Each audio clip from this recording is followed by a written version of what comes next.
युद्ध दुर्ग। पिछले शिकार मंडल के शीर्ष 10 विलक्षण व्यक्तियों के चले जाने के बाद शेष युवा प्रतिभाओं ने स्वाभाविक रूप से विभिन्न तारा मंडलों को एकजुट कर लिया। हालांकि प्राचीन खंडहरों के उद्भव ने अधिकांश तारा आकाश असंख्य जातियों का ध्यान खंडहरों की ओर आकर्षित किया था, फिर भी कुछ ऐसे थे जो मानवता का संहार करने की तैयारी कर रहे थे। कई मौकों पर जब वे बिना तैयारी के पकड़े गए तो इन विदेशी प्रतिभाओं ने व्यापक नरसंहार किया, जिससे कई तारा मंडलों को भारी नुकसान हुआ। यदि युद्ध दुर्ग से प्रतिभाओं का समय पर आगमन न होता तो शायद करोड़ों लोग मौके पर ही मर गए होते। इसका परिणाम अत्यंत दुखद होता। इस खतरनाक स्थिति को भांपते ही युद्ध दुर्ग के उच्च पदस्थ मानव अधिकारियों ने बिना किसी हिचकिचाहट के विभिन्न सेनाओं को अलग अलग स्थानों पर तैनात होने का आदेश दिया और जरूरत पड़ने पर अपनी संख्या भी बढ़ा दी। कुछ समय के लिए कई सेनाओं ने नए उभरते हुए मानव प्रतिभाओं को भर्ती किया। केवल 5 वर्षों में स्वर्गीय न्यायालय के नेतृत्व में विशाल सेनाओं की संख्या 30,000 से अधिक हो गई थी। हालांकि वे मुख्यतः दिव्य शक्ति क्षेत्र के लोगों से बने थे, फिर भी इनमें से कई विलक्षण प्रतिभाएं भयानक शक्ति और प्रतिभा से युक्त देव राजा स्तर के प्रतिभाशाली लोगों से भी मुकाबला कर सकती थीं। यह अनुमान लगाया जा सकता था कि यदि स्वर्गीय न्यायालय की युवा पीढ़ी वास्तव में परिपक्व हो जाए तो वे मानवता की रीढ़ बन सकती हैं। विशेषकर रमेश की सहायता से वर्तमान स्वर्गीय न्यायालय युद्ध दुर्ग में अनिवार्य रूप से सबसे शक्तिशाली न होते हुए भी कम से कम तारा मंडलों की 8 दिशाओं को रोक तो सकता था। मानव प्रतिभाओं के घेरे में इसने लगभग एक दुर्जेय प्रतिष्ठा स्थापित कर ली थी। कई मानव प्रतिभाएं विभिन्न तारा मंडलों से केवल स्वर्गीय न्यायालय में शामिल होने के लिए यात्रा करती थीं और तब भी स्वर्गीय न्यायालय उनके प्रवेश के लिए सहमत नहीं हो सकता था। हालांकि अभी केवल 5 वर्ष ही बीते थे। स्वर्गीय दरबार की भव्य सेना अब पहले जैसी नहीं रही। पहले वे नए थे और अर्जुन ने बड़ी मुश्किल से शिकार मंडल में जगह बनाई थी, अपनी रैंकिंग के आधार पर भव्य सेना में जगह बनाई थी। लेकिन अब तारों भरे आकाश के युद्ध क्षेत्र में प्रवेश करने वाले प्रतिभाशाली लोगों में से केवल स्वर्गीय दरबार के स्वामी ही जीवित बचे थे। अपनी अत्यधिक बढ़ी हुई प्रतिष्ठा के साथ स्वर्गीय दरबार के प्रारंभिक सदस्य सभी अत्यंत शक्तिशाली थे। उच्च पदस्थ मानव अधिकारियों के मौन समर्थन के साथ वे युद्ध दुर्ग की केंद्रीय शक्ति और अंततः सबसे शक्तिशाली सेनाओं में से एक बन गए थे। वे किसी को भी कैसे स्वीकार कर सकते थे, इसका मूल्यांकन अवश्य होना चाहिए। यद्यपि इस दौरान कुछ लोगों ने सवाल भी उठाए। रमेश पहले ही 8वीं दिव्य शक्ति के शिखर पर पहुंच चुका था और कानूनी शक्ति केंद्र में प्रवेश करने से बस एक कदम दूर था। युद्ध दुर्ग में विशेष रूप से विभिन्न तारा मंडलों की रक्षा करने में उसकी शक्ति निस्संदेह युवा पीढ़ी में सबसे प्रबल थी। उसके हाथों कम से कम दर्जनों विलक्षण परग्रही प्राणी मारे गए थे और यह भी अफवाह थी कि उसने एक ही भाले से एक देव राजा स्तर के परग्रही प्राणी को मार गिराया था, जिससे उसका अस्तित्व सचमुच भयावह हो गया था। एक ही दहाड़ से अनेक उद्दंड मानव प्रतिभाएं अब मुंह खोलने का साहस नहीं कर पातीं। कौन सोच सकता था कि वह स्वर्ग के स्वामी का सेवक है। एक गर्जना सितारों को तोड़ देती है, एक भला राक्षसों को बुझा देता है। रमेश, जिसे स्वर्गीय दरबार का दिव्य सेनापति कहा जाता था, इतना सम्मान सहन नहीं कर सका। कुछ पलों तक इससे जूझने के बाद वह धीरे से पहाड़ की चोटी पर खड़ा हो गया। बीच बीच में तारों भरे आकाश को निहारता रहा। वह एलियंस द्वारा शासित क्षेत्र था, मानव प्रतिभाओं के लिए निषिद्ध क्षेत्र। झाओ हुओ का चचेरा भाई, आप यहाँ बहुत दिनों से हैं। इस बार पहले से अलग है, आप कम से कम 5 दिनों से एक ही जगह पर अचेत पड़े हैं। पड़ोसी सेना का नेता हमारे लिए भोज की तैयारी कर रहा है। क्या हमें चलना चाहिए? तेजस ने सावधानी से पूछा। अपने सामान्य अनियंत्रित और अहंकारी व्यवहार की तुलना में वह बेहद शांत था। उसने ब्लेड और भालों के निशान वाला एक लाल कवच पहना हुआ था, जो स्पष्ट रूप से दर्शाता था कि वह अनगिनत लड़ाइयों का एक अनुभवी योद्धा था और इसलिए बेहद स्थिर था। नहीं, मैं दूसरों से निपटने में उतना अच्छा नहीं हूं जितना तुम हो। टैटू लीजन के मामले तुम खुद ही संभालते हो। रमेश की आंखों में चिंता की एक झलक उभरी और वह खुद को रोक नहीं पाया और धीरे से आह भर ली। स्वर्ग के स्वामी अर्जुन, ये देखकर तेजस का सिर दर्द करने लगा। हालांकि 5 साल बीत चुके थे और उसने 7वीं दिव्य शक्ति की साधना भी कर ली थी। उसकी शक्ति अब पहले जैसी नहीं रही, फिर भी 5 साल पहले की वह तस्वीर उसके मन में ताज़ा थी और एक तरह का डर पैदा कर रही थी। ये वही हैं, हमारे स्वामी, सेना के संस्थापक। 5 साल बीत गए हैं और हमें फ्रंटलाइन की कोई खबर नहीं है। प्राचीन खंडहरों में आखिर हुआ क्या था? कुछ समय पहले मुझे एक जबरदस्त हत्या का खौफ महसूस हुआ था, लेकिन वह पल भर में गायब हो गया। शायद किसी बड़ी हस्ती ने कोई कदम उठाया है। मुझे आश्चर्य है कि क्या वह सही सलामत होगा। रमेश ने धीरे से आह भरी, उसकी आंखें भ्रम से भरी थीं। झाओ हुओ का चचेरा भाई, अब हमारे पास प्रसिद्धि और धन दोनों हैं। न केवल हमारे पास प्रतिष्ठा है, बल्कि अनंत साधना संसाधन और धन भी है। हमारे पास पर्याप्त से अधिक सेना है, 30,000 से अधिक लोग, सभी मानव विलक्षण, सभी शक्तिशाली प्राणी जिन्होंने दिव्य शक्ति क्षेत्र की साधना की है। आपको याद रखना चाहिए, हमारी पूर्व स्थिति केवल सेवकों की थी। क्या आप सचमुच उस ओर लौटने को तैयार हैं? तेजस ने उदासीनता से कहा। सत्ता लोगों को पागल कर देती है। 5 साल की मेहनत के बाद अब वे 10,000 से ऊपर सिर्फ एक व्यक्ति के बाद दूसरे नंबर पर थे।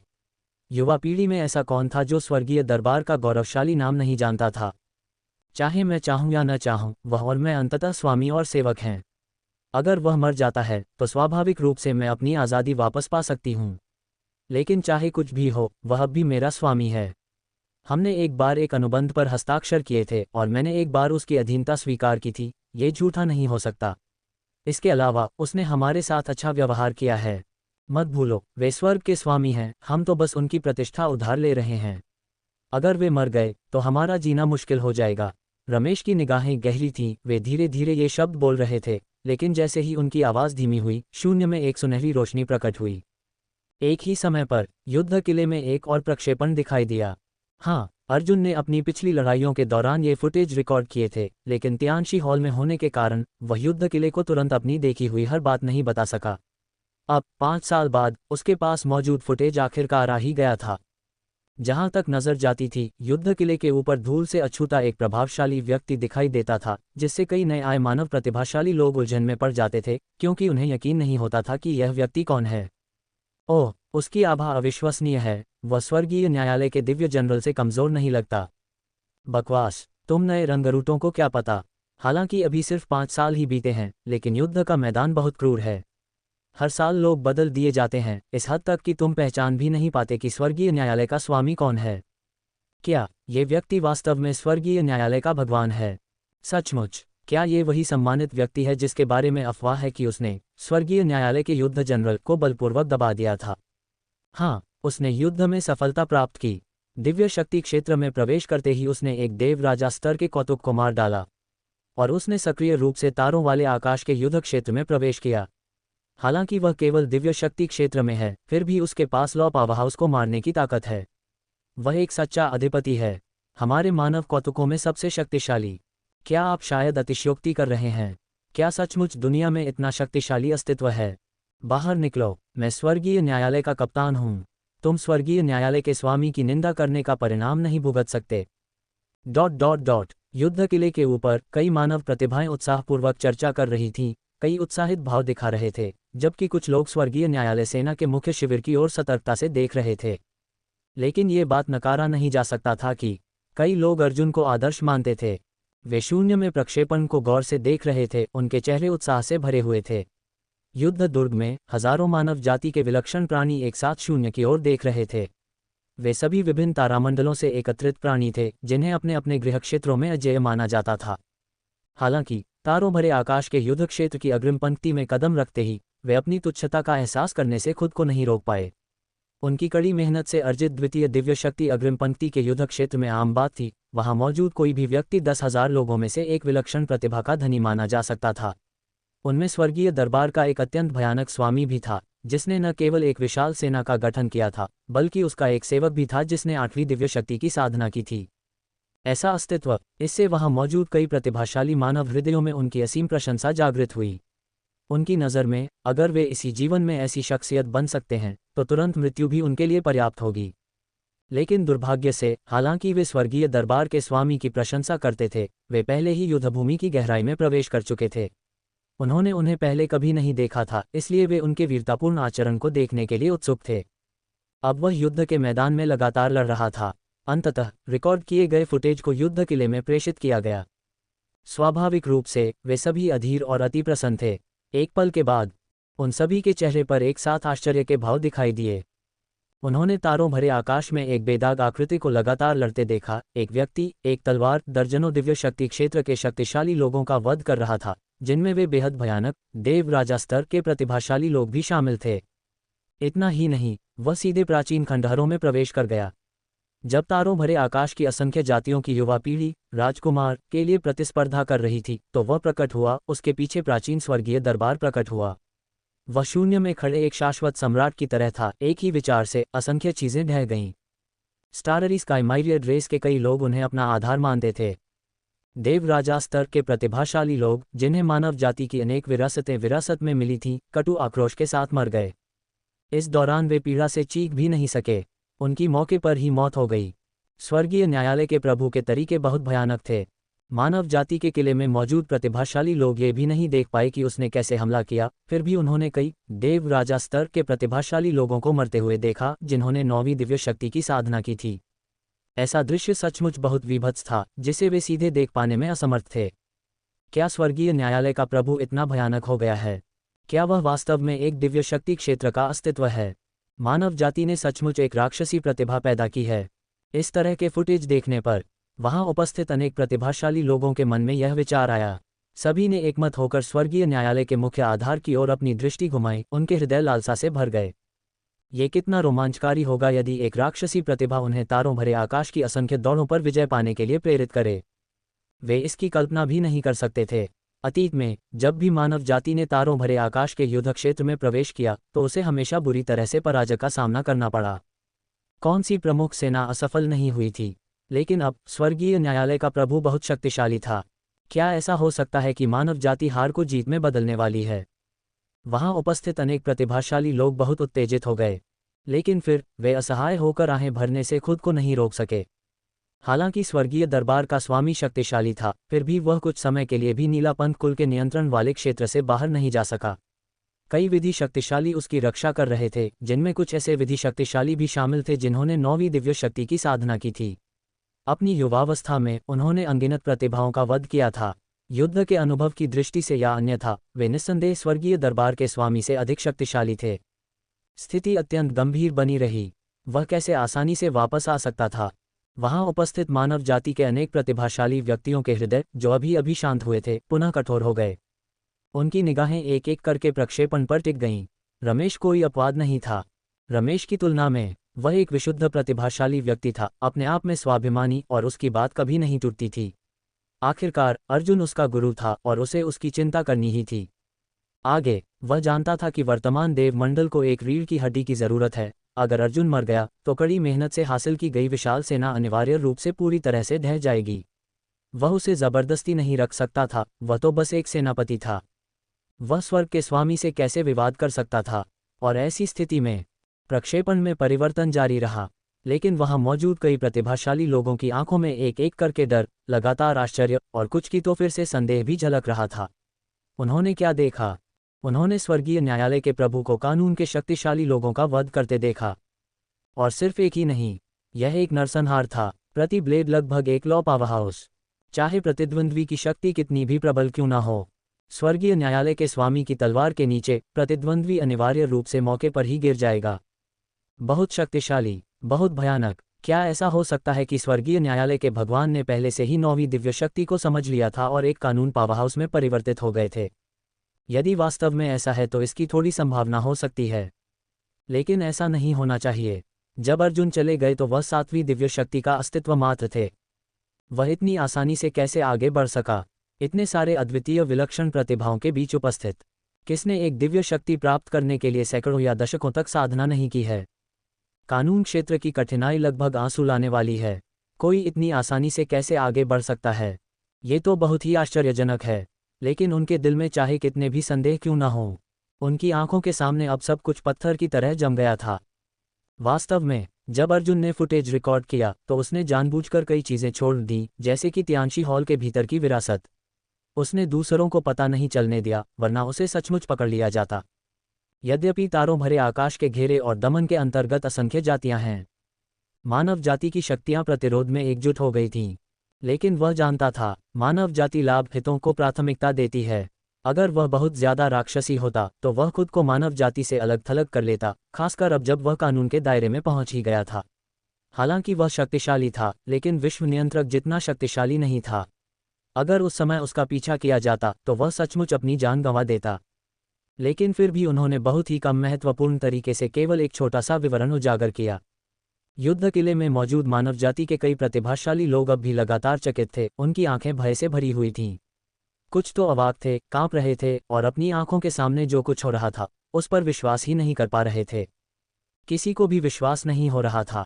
एक साधारण मानव जाति का प्रतिभाशाली व्यक्ति तारों से भरे आकाश की असंख्य जातियों के विलक्षण प्राणियों को उनके नियंत्रित क्षेत्र में एक एक करके मार सकता था और उसे कोई रोक नहीं सकता था। उसने बलपूर्वक अपना नाम बनाया और अंततः किसी ने भी उसके रास्ते में आने की हिम्मत नहीं की। अब वह पूरे रास्ते बेरोक-टोक चल रहा था। उसने तुरंत ही विशाल शून्य पर अपना प्रभुत्व स्थापित कर लिया। अल्पविराम। और जब सब लोग चुप थे, शून्य में प्रकाश की कई धारियां प्रकट हुईं, जो अंततः एक गहरे रंग की स्याही से रंगे ड्रैगन के वस्त्र पहने एक आकृति में परिवर्तित हो गईं, जिसकी भौहों के बीच एक भव्यता का भाव था और उसके शरीर से लौरीम की आभा निकल रही थी। जैसे ही वह प्रकट हुआ, वहां उपस्थित सभी प्रतिभाशाली लोग सहज ही पीछे हट गए, उनके दिल बेकाबू होकर धड़क रहे थे। कुछ कमजोर लोग तो वहीं घुटनों के बल बैठ गए और एक खूबसूरत स्त्री को पकड़े हुए उस दबंग आकृति को देखकर भयभीत हो गए। मालिक। रमेश तुरंत घुटनों के बल बैठ गया, उसकी आंखें उत्साह से भर गईं। इतनी सारी रिकॉर्डिंग्स देखने के बाद अब उसे पूरा यकीन हो गया था कि इस युद्धभूमि में अर्जुन के साथ लड़ना ही सही रास्ता है। उसे कोई विद्रोही विचार मन में नहीं लाना चाहिए, वरना उसका सर्वनाश हो जाएगा। आपने अच्छा किया। एक शांत आवाज, जो मुस्कुराहट से भरी हुई थी, सबके कानों में गूंज उठी। इससे सभी का उत्साह बढ़ गया और सभी ने झुककर सलामी दी। ये जूनियर स्वर्गीय न्यायालय के भगवान को बधाई देता है। युद्ध किले के ऊपर छवि धीरे धीरे धुंधली पड़ गई और उसकी जगह एक वास्तविक मानव आकृति ने ले ली। उसकी प्राणशक्ति का एक छोटा सा कण किसी तारामंडल को दबा सकता था। हालांकि उसने अपनी शक्तिशाली आभा पर सक्रिय रूप से लगाम लगा रखी थी, फिर भी वहां खड़े होने मात्र से ही कई कमजोर प्रतिभाओं में भय व्याप्त हो गया और वे आंखों में भय के भाव लिए एक साथ घुटनों के बल बैठ गए। स्वर्गीय न्यायालय का प्रभु सचमुच भयानक है। बस चुपचाप खड़े रहना ही दिलों को झुकाने के लिए काफी था। उसने एक गहरे रंग का ड्रैगन चोगा पहना हुआ था, उसके पीछे दिव्य प्रकाश और शाश्वत स्वर्गीय दरबार की असंख्य किरणें दिखाई दे रही थीं और स्वर्गीय सैनिकों और सेनापतियों की भयंकर गर्जना से उनके कलेजे और आंतें फट रही थीं। खासकर उसके शरीर पर चढ़े हुए कई सुनहरे विशालकाय ड्रैगन, जो बेजान तो लग रहे थे, लेकिन उन सभी से कानून के राज्य की आभा निकल रही थी। वहां उपस्थित अनेक प्रतिभाशाली लोग अपनी विस्मय भरी अभिव्यक्ति से स्वयं को रोक नहीं सके। रमेश धीरे धीरे पास आया, उसके चेहरे पर एक सतर्क और सम्मानजनक भाव था। मेरे प्रभु, जब आप रवाना हुए थे, तब आपके आदेश के अनुसार हमने स्वर्गीय न्यायालय को अच्छी तरह से प्रबंधित किया है। सदस्यों की वर्तमान संख्या 30,000 तक पहुंच गई है और मूल्यांकन के बाद अपर्याप्त साधना वाले लोग भी तीसरे दिव्य शक्ति क्षेत्र में पहुंच गए हैं, जो ब्रह्मांड में अपने दम पर खड़े होने में सक्षम हैं। हमने आपको निराश नहीं किया है। ये सुनकर अर्जुन के चेहरे पर हल्की सी मुस्कान आ गई। रमेश, जो कभी घमंडी था, अब शांत हो गया था। उसके लिए ऐसा सेवक वाकई काम का था। थोड़ा सोचने के बाद उसने श्रेया परी की ओर देखा, जो धीरे धीरे धर्म क्षेत्र चिकित्सा से ठीक हो रही थी और लगभग जागने ही वाली थी, और कहा, मुझे पता है तुम वाकई अच्छी हो, लेकिन यहाँ मेरी एक साथी है। दुर्भाग्य से उसे कई दिव्य शक्ति क्षेत्र चींटियों ने घेर लिया है। हालांकि अब उसकी चोटें कोई समस्या नहीं है। उद्धरण चिन्ह ... उसे अभी भी स्वस्थ होने की जरूरत है। क्या आप में से कोई युशेंग संप्रदाय से है? ये सुनकर कई महिलाएं धीरे धीरे आगे बढ़ीं, उनकी आंखों में एक डरी हुई सी झलक थी। सफ़ेद वस्त्र पहने वे बेहद खूबसूरत लग रही थीं, लेकिन उन्होंने अर्जुन को डरते हुए देखा और फुसफुसाते हुए कहा, स्वर्ग के स्वामी, हम युशेंग संप्रदाय से हैं। श्रेया परी को आपकी देखभाल मिली और हम इसकी सच्चाई बताएंगे। आपकी देखभाल के लिए धन्यवाद। हमारे संप्रदाय गुरु हाल ही में बहुत चिंतित रहे हैं, इसलिए अच्छा हुआ कि कोई गंभीर घटना नहीं हुई। भविष्य में यदि आपको किसी चीज़ की आवश्यकता हो तो कृपया स्वर्गीय न्यायालय के प्रभु को बताने में संकोच न करें। हमारा युशेंग संप्रदाय आपकी हर हाल में मदद करेगा। इसकी कोई ज़रूरत नहीं थी, ये तो बस एक सुविधा थी। इतनी सारी दिव्य प्रतिभाएं एक साथ युद्धभूमि में उतरी, अगर मैं लौटता तो वहां बहुत अकेलापन होता, इसलिए मैंने उसे बचा लिया। तुम्हें इसे दिल पर लेने की ज़रूरत नहीं है।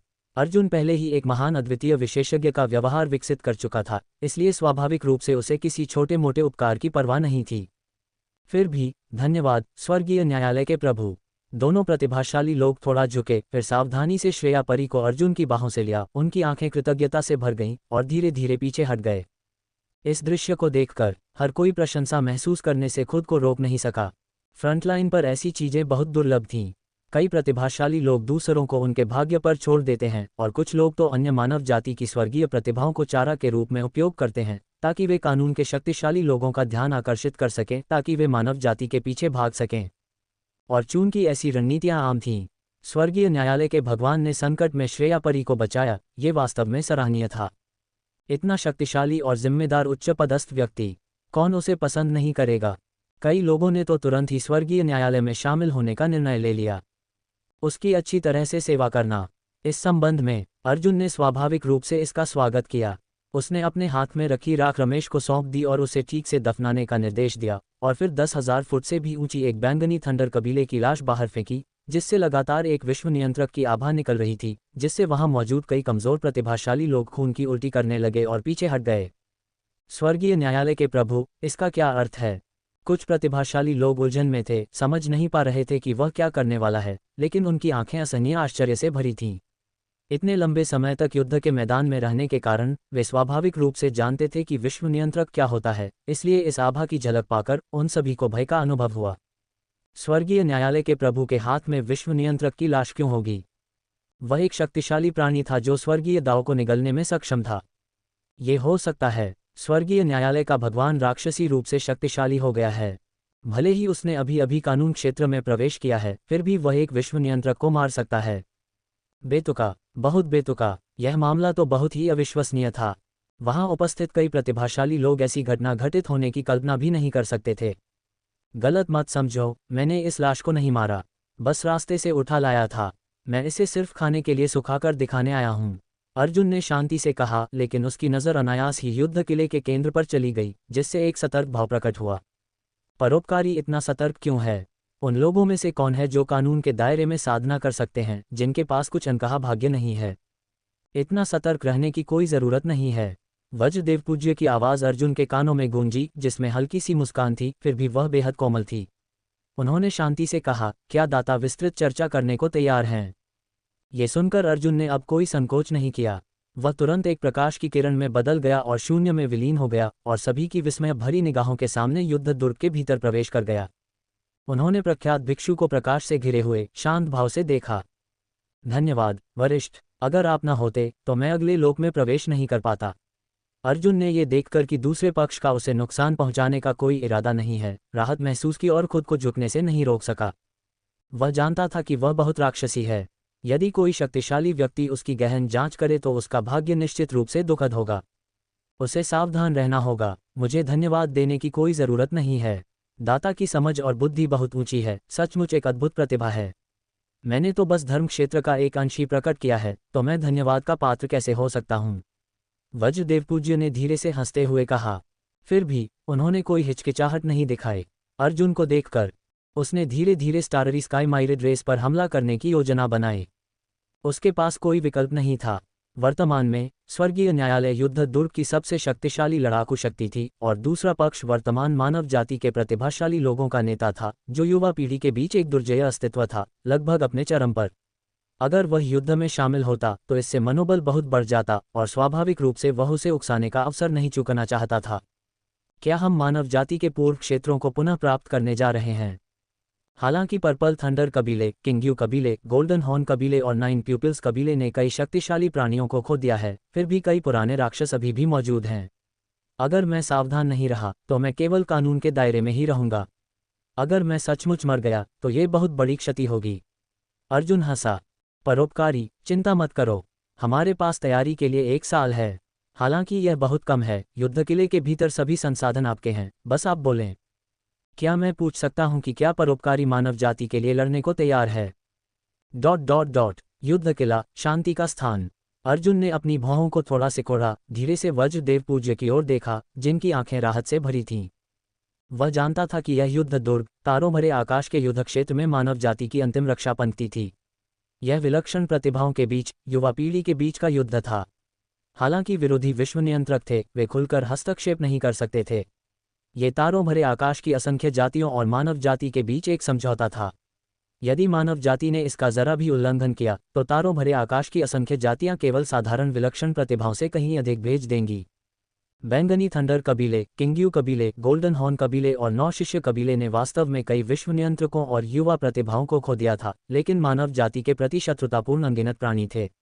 हालांकि वे आपस में लड़ते थे, फिर भी वे मानव जाति से बेहद सावधान थे। यदि उन्होंने मानव जाति के उच्च पदस्थ अधिकारियों को कोई कदम उठाते हुए देखा, वे हमला करने और सब कुछ नष्ट करने में संकोच नहीं करेंगे। बिल्कुल, ऐसी मिसाल पहले भी घटित हो चुकी है। उस युद्ध में मानव जाति बुरी तरह कमजोर हो गई, कम से कम 1 दर्जन विश्व नियंत्रकों को खो दिया, जिसके परिणामस्वरूप स्टाररी स्काई माइरेड रेस ने मानव जाति के विभिन्न तारा मंडलों का 100 साल से भी ज्यादा समय तक संहार किया, और किसी ने भी कुछ कहने की हिम्मत नहीं की। अगर उस समय तलवार देवता का उदय न होता तो मानव जाति शायद अपनी आखिरी सांसें गिन रही होती, विनाश के कगार पर। ये ठीक इसी कारण था कि यद्यपि मानव जाति के उच्च पदस्थ अधिकारियों के पास अनेक विश्व नियंत्रक थे, उदाहरण के लिए वज्र दिव्य आदरणीय मानव जाति संप्रदाय के एक वरिष्ठ व्यक्ति के रूप में उनके संप्रदाय में कम से कम 3 विश्व नियंत्रक थे, फिर भी वे कार्य करने में हिचकिचाते थे और मानव प्रतिभाओं की मृत्यु को देखकर केवल आहें भरते थे। सचमुच कोई और रास्ता नहीं था, अन्यथा वह मानव जाति की युवा पीढ़ी को युद्ध के मैदान में भेजने के लिए तैयार नहीं होते। इस मामले पर मुझे विचार करने की अनुमति दीजिए। अर्जुन चुप हो गया। वह स्वाभाविक रूप से जानता था कि यदि मानव जाति को पलटवार की तैयारी करनी है तो उसे युद्धभूमि में रक्तपात के लिए अनिवार्य रूप से युवा पीढ़ी पर निर्भर रहना होगा। इस दौरान उच्च पदस्थ अधिकारी जो कार्रवाई करने में असमर्थ थे, निश्चित रूप से ध्वजवाहक के रूप में अत्यंत प्रतिष्ठित और शक्तिशाली किसी युवा प्रतिभाशाली व्यक्ति को चुनेंगे। ऐसा कार्य अत्यंत खतरनाक था, एक छोटी सी चूक घेर लिए जाने और तत्काल मृत्यु का कारण बन सकती थी। यदि उपकारकर्ता इच्छुक हो तो इससे बेहतर कुछ नहीं हो सकता। आशा की एक किरण देखकर दिव्य पूज्य वज्र ने तुरंत एक सौम्य मुस्कान बिखेरी, अपने शरीर से एक सुनहरा फल निकाला और धीरे से कहा, ये ज्ञान फल है जिसे मेरे वज्र बौद्ध संप्रदाय ने 3000 वर्षों से पोषित किया है। ये हर 3000 वर्षों में प्रकट होता है। इसे खाने से न केवल शारीरिक शक्ति बढ़ती है बल्कि स्वर्ग और पृथ्वी के नियमों की गहरी समझ भी प्राप्त होती है। मानव जाति की युवा पीढ़ी के समकालीन आदर्श के रूप में ये ज्ञान फल उपकारक को दिया जाता है। मुझे आशा है कि उपकारक हमें निराश नहीं करेंगे। कई साथी ताओवादी युद्ध के मैदान में उपकारक की आकृति देखने की आशा करते हैं। ये सुनकर अर्जुन चौंक गया, फिर भी उसने देखा कि दिव्य पूज्य वज्र की एक अजीब सी आभा उड़ रही थी, कुछ अत्यंत तीक्ष्ण, कुछ अत्यंत दुष्ट, कुछ शांत और स्थिर, परंतु उन सभी ने बिना किसी पूर्व सहमति के उसके शरीर को देखा। हालांकि यह अचेतन था, ये स्पष्ट था कि वे ये देखने की तैयारी कर रहे थे कि मानव जाति के समकालीन आदर्श में कितनी क्षमता है। चूंकि ये शब्द ऐसे कहे जा चुके हैं, अगर यह जूनियर फिर से मना कर दे तो यह मेरी गलती होगी। सभी सीनियर मुझसे बड़ी उम्मीदें रखते हैं और मानव प्रतिभाएं निडर होकर आगे बढ़ने वाले प्राणी हैं। अगर मैं पीछे हट जाऊं तो इससे निराशा ही होगी। जब ऐसा है तो मानव जाति के लिए युद्धभूमि में जाने में क्या बुराई है? अर्जुन के चेहरे पर एक कड़वी मुस्कान आ गई। वह जानता था कि उसके कार्यों से दूसरों को बहुत ज्यादा आघात पहुंचा है और मानव जाति के उच्च पदस्थ अधिकारी अनिवार्य रूप से उस पर ध्यान देंगे। ये पहले से ही अपरिहार्य था। बेशक उसे तारों भरे आकाश की असंख्य जातियों का वध करने में कोई आपत्ति नहीं थी। भले ही वज्र देवपूज्य ने उसे आमंत्रित न किया हो, जब मानव जाति ने अपना महाप्रलयकारी आक्रमण शुरू किया तब भी वह युद्धभूमि में जाएगा। अब ये तो बस प्रवाह के साथ चलना था, सहमत होते हुए और कुछ और साधना संसाधन प्राप्त करना था। युवा परोपकारी ठीक कह रहा है। मानव प्रतिभाएं स्वाभाविक रूप से निडर होती हैं, स्वर्ग और पृथ्वी के विरुद्ध लड़ती हैं, अपनी अजेयता में विश्वास रखती हैं। यदि वे अपने जीवन के भय से युद्धभूमि में जाने का साहस नहीं करते तो वे शिखर तक पहुंचने की बात कैसे कर सकते हैं? ऐसे प्राणी प्रतिभावान नहीं होते। हम मानव जाति को युद्ध में कोई पछतावा नहीं है। चूंकि युवा दानदाता ने पहले ही ऐसा कह दिया है, इसलिए अब से युद्ध किले के भीतर युवा दानदाता को जिन संसाधनों की आवश्यकता होगी उन्हें केवल एक शब्द से उपलब्ध कराया जा सकता है। दिव्य पूज्य वज्र ने अपने हाथ जोड़े, एक मंद मुस्कान बिखेरी और उनके पीछे की आभाएं धीरे धीरे कई आकृतियों में विलीन हो गईं। हालांकि वे बोल नहीं रहे थे, पर एक ही भाव व्यक्त कर रहे थे। युद्ध किले में सबसे शक्तिशाली व्यक्ति मानव जाति के विश्व नियंत्रक होने चाहिए और उनमें से अधिकांश मानव जाति के पीछे के संप्रदायों से चुने गए थे जिन्होंने मानव जाति के बहुत अधिक दुख देखे थे। उनमें एक प्रज्वलित जुनून था और वे एक बड़े पलटवार के लिए लंबे समय से तैयार थे। अगर मानव जाति के सर्वोच्च प्रतिभाशाली अर्जुन उनका नेतृत्व करते तो निश्चित रूप से सफलता की संभावना थी। ... आधे दिन बाद सबकी निगाहों के नीचे अर्जुन धीरे धीरे एक प्रकाश की किरण में परिवर्तित हो गया और स्वर्ग के दरबार के मुख्य शिविर में लौट आया। उसकी आंखें बैंगनी सुनहरे रंग की चमक से चमक उठीं और हजारों मानव प्रतिभाएं उसके सामने घुटने टेकने लगीं। कुछ देर की बातचीत के बाद उसे आखिरकार मानव जाति के उच्च पदस्थ अधिकारियों के इरादे समझ में आ गए, एक डूबते हुए कुत्ते पर वार करने के अलावा और कुछ नहीं। पर्पल थंडर कबीले, किंग्यू कबीले, गोल्डन हॉर्न कबीले और 9 प्यूपिल्स कबीले के ज्यादातर विश्व नियंत्रक पहले ही मर चुके थे और उनके युवा प्रतिभाशाली योद्धा क्राउन किंग प्रतियोगिता में उसके हाथों मारे गए थे। अब जब वह अनेक मानव प्रतिभाओं का नेतृत्व करते हुए विरोधियों के इलाकों को लूटने और यहां तक कि उनके कबीलों की अग्रिम पंक्ति को भी पीछे धकेलने वाला था, तो सफलता की संभावना निश्चित थी। इसके बाद वह अनिवार्य रूप से तारों वाले आकाश की असंख्य जातियों के विरुद्ध धर्मयुद्ध करेगा और खूनी लड़ाइयों की एक श्रृंखला शुरू होगी। इस अवधि के दौरान दिव्य पूज्य वज्र के नेतृत्व में वे वरिष्ठ होने के नाते स्वाभाविक रूप से उन्हें साधना, संसाधन और स्वर्ग और पृथ्वी के गहन सिद्धांतों का वर्णन करने वाली विभिन्न शिक्षाएं प्रदान करने के लिए तैयार थे। केवल आधे दिन के भीतर ही अर्जुन को महसूस हुआ कि वह अस्थायी रूप से आदरणीय विश्व नियंत्रकों के भीतर निहित ज्ञान को पचा नहीं पा रहा है, और इस प्रकार उनके आश्चर्य के लिए उसने इस्तीफा दे दिया। अब स्वर्गीय न्यायालय के मुख्य शिविर में पहुंचकर उसने रमेश को शेष मानव प्रतिभाओं का नेतृत्व करते देखा जो लगातार उसके अधीन थे। ये देखकर वह असहाय होकर मुस्कुराया। उसे पता भी नहीं था कि उसने एक बड़ी शक्ति और एक विशाल सेना स्थापित कर ली है जो तारों भरे आकाश के युद्ध क्षेत्र में प्रवेश करने में सक्षम है। प्रभु को सूचित करते हुए स्वर्गीय न्यायालय ने अब 800 सेनापतियों को इकट्ठा किया है जिन्होंने 5वीं दिव्य शक्ति की साधना की है, 1300 कप्तानों को जिन्होंने 3वीं दिव्य शक्ति की साधना की है, और 7000 सैनिकों को जिन्होंने अभी अभी पहली दिव्य शक्ति में कदम रखा है, साथ ही कई सहायक कर्मियों को भी। क्या प्रभु के पास कोई निर्देश है? रमेश ने थोड़ा सा झुककर पूछा। उसकी आंखें उत्सुकता से जल रही थीं। ये सुनकर अर्जुन चिंतन में डूब जाने से खुद को नहीं रोक सका। तारों भरे आकाश में प्रवेश करने के बाद उनकी पहली उपाधि सच्चा अमर थी, जो उन्हें एक दिव्य अमर के पुत्र के रूप में दर्शाती थी। अब जबकि उन्होंने अपना नाम बना लिया था और स्वर्गीय दरबार की स्थापना कर ली थी, उन्हें अमर पूज्य की उपाधि भी प्राप्त थी, जो स्वर्गीय दरबार के महान अमर पूज्य के रूप में प्रसिद्ध थी। स्वर्गीय दरबार की वर्तमान समृद्धि के साथ उन्होंने एक और उपाधि प्राप्त कर ली थी, स्वर्गीय दरबार का स्वामी। यद्यपि ऐसी उपाधियां अत्यंत भव्य थीं, वह तलवारों का स्वामी था, राक्षसी ऊर्जा से भरा हुआ था और वास्तव में कोई अलौकिक अमर आभा नहीं बिखेरता था। शायद उसे कोई और संगठन बनाना चाहिए। रमेश, हाल ही में कुछ बड़े कदम उठाए जा रहे हैं। क्या तुम में संत बनने की क्षमता नहीं है? क्या तुम मेरे स्वर्गीय दरबार के लिए पर्पल थंडर कबीले के कुछ विलक्षण लोगों को खोज सकते हो? यदि आप सफल होते हैं तो मैं स्वर्गीय न्यायालय के तहत एक बल को फिर से स्थापित कर सकता हूं, विशेष रूप से स्टाररी स्काई माइरिड रेस की युवा पीढ़ी का शिकार करने के लिए, और आपके पास एक निश्चित सीमा तक अधिकार क्षेत्र हो सकता है। ... युद्ध किला, स्वर्गीय न्यायालय शिविर। अर्जुन की दृष्टि थोड़ी संकुचित हो गई और उसने धीरे से आदेश दिया। पर्पल थंडर कबीले के प्रतिभाशाली लोगों का शिकार। रमेश थोड़ा हैरान हुआ, लेकिन फिर बिना किसी हिचकिचाहट के उसने झुककर कहा, मेरे स्वामी को केवल एक शब्द की आवश्यकता है, और यह अधीनस्थ बिना किसी हिचकिचाहट के आग और पानी से गुजर जाएगा। उनकी आंखें चमक रही थीं और उनके शब्द समर्पण से भरे थे। ये वास्तव में सच था। यदि अर्जुन के सामने समर्पण करते समय उनके मन में थोड़ा सा विद्रोही विचार आया था, तो उसे देखने के बाद वे अर्जुन की महान भावना और उदारता से सचमुच प्रभावित हुए। उनकी दृष्टि में केवल अर्जुन ही स्वर्ग के स्वामी के पद पर आसीन होने के योग्य था, किसी और को यह अधिकार नहीं था। उनसे सिर्फ एक वाक्य, भले ही इसका मतलब ब्लेड के पहाड़ और आग के समुद्र का सामना करना पड़े, वह हमला करने का साहस करेगा। यह मानव जाति के एक प्रतिभाशाली व्यक्ति का साहस था और एक स्वर्गीय न्यायालय के जनरल का आत्मविश्वास भी। जहां तक गॉडस्लेइंग डिवाइन पैलेस नामक संगठन का सवाल है, जिसके पुनर्निर्माण का उल्लेख उनके गुरु ने किया था, हालांकि उसे थोड़ा आश्चर्य हुआ, लेकिन वह बस यहीं तक सीमित था। हालांकि उसे नहीं पता था कि उसके गुरु को ऐसा विचार क्यों आया, पर उसका मानना था कि उसके गुरु स्वर्गलोक की आत्मा हैं। अगर स्वर्गलोक में अर्जुन नहीं होता तो यह स्वाभाविक रूप से बिना किसी औचित्य के होता। उसका सेवक बनना वास्तव में सही निर्णय था। उसे एक छिपी हुई आशीष प्राप्त हुई थी। बहुत अच्छा, अब जब आपने 8वीं दिव्य शक्ति प्राप्त कर ली है और अपने स्वयं के नियम की साधना करने वाले हैं, तो इस बार आप 9वीं दिव्य शक्ति के देवराजा स्तर के प्रतिभाशाली व्यक्ति की खोज के लिए टीम का नेतृत्व करेंगे। और तेजस 3वीं दिव्य शक्ति से ऊपर 5 अस्तित्वों की खोज करने के लिए एक टीम का नेतृत्व करने के लिए जिम्मेदार होगा। यदि आप दोनों मेरी आवश्यकताओं को सफलतापूर्वक पूरा कर सकें, तो भविष्य में जब देवहत्या दिव्य महल की स्थापना होगी, तो आपको वास्तविक शक्ति प्रदान करना असंभव नहीं होगा। अर्जुन ने उदासीनता से कहा, उसकी आंखों में कोई भाव नहीं था। तेजस को कांपते और झुकते हुए कुछ कहने ही वाला था कि उसने फिर कहा, इस बार तुम बैंगनी वज्रकुल के अधिकार क्षेत्र में गहराई तक जाओगे। हालांकि उनके कुल के अधिकांश प्रतिभाशाली लोग मेरे हाथों मारे गए हैं, फिर भी वे अंततः एक ऐसा कुल हैं जो तारों भरे आकाश में हजारों वर्षों से बढ़ता आ रहा है। उनकी नींव को कम करके नहीं आंका जाना चाहिए। आगे चलकर तुम्हें कोई सहारा नहीं मिलेगा। अगर तुम हार गए तो तुम बाहर ही मर सकते हो।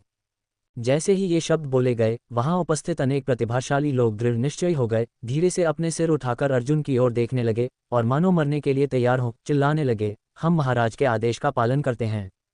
महामहिम पराक्रमी हैं, हम निश्चित रूप से अपना कार्य पूरा करेंगे। यदि हम उनके सिर नहीं काटते तो हमें स्वर्गीय दरबार में लौटने में शर्म आएगी। तेजस ने दांत पीस लिए। वह एक ऐसा अस्तित्व था जिसने महान दुनियाएं देखी थीं, अत्यंत रक्तरंजित युद्ध क्षेत्रों का अनुभव किया था, और अब उसकी पूर्व व्यभिचारिता समाप्त हो गई थी। अब वह एक युद्ध प्रशिक्षित सेनापति जैसा था, जिसके शरीर पर झुलसती आग के हल्के निशान और कंधों पर हजारों घाव थे। उसने बहुत पहले ही 5वीं दिव्य शक्ति की साधना कर ली थी। अब एकाग्र दृष्टि से उसने एक सैन्य प्रतिज्ञा की। बहुत बढ़िया, ये पर्पल थंडर कबीले को निशाना बनाकर की गई एक शिकार योजना है।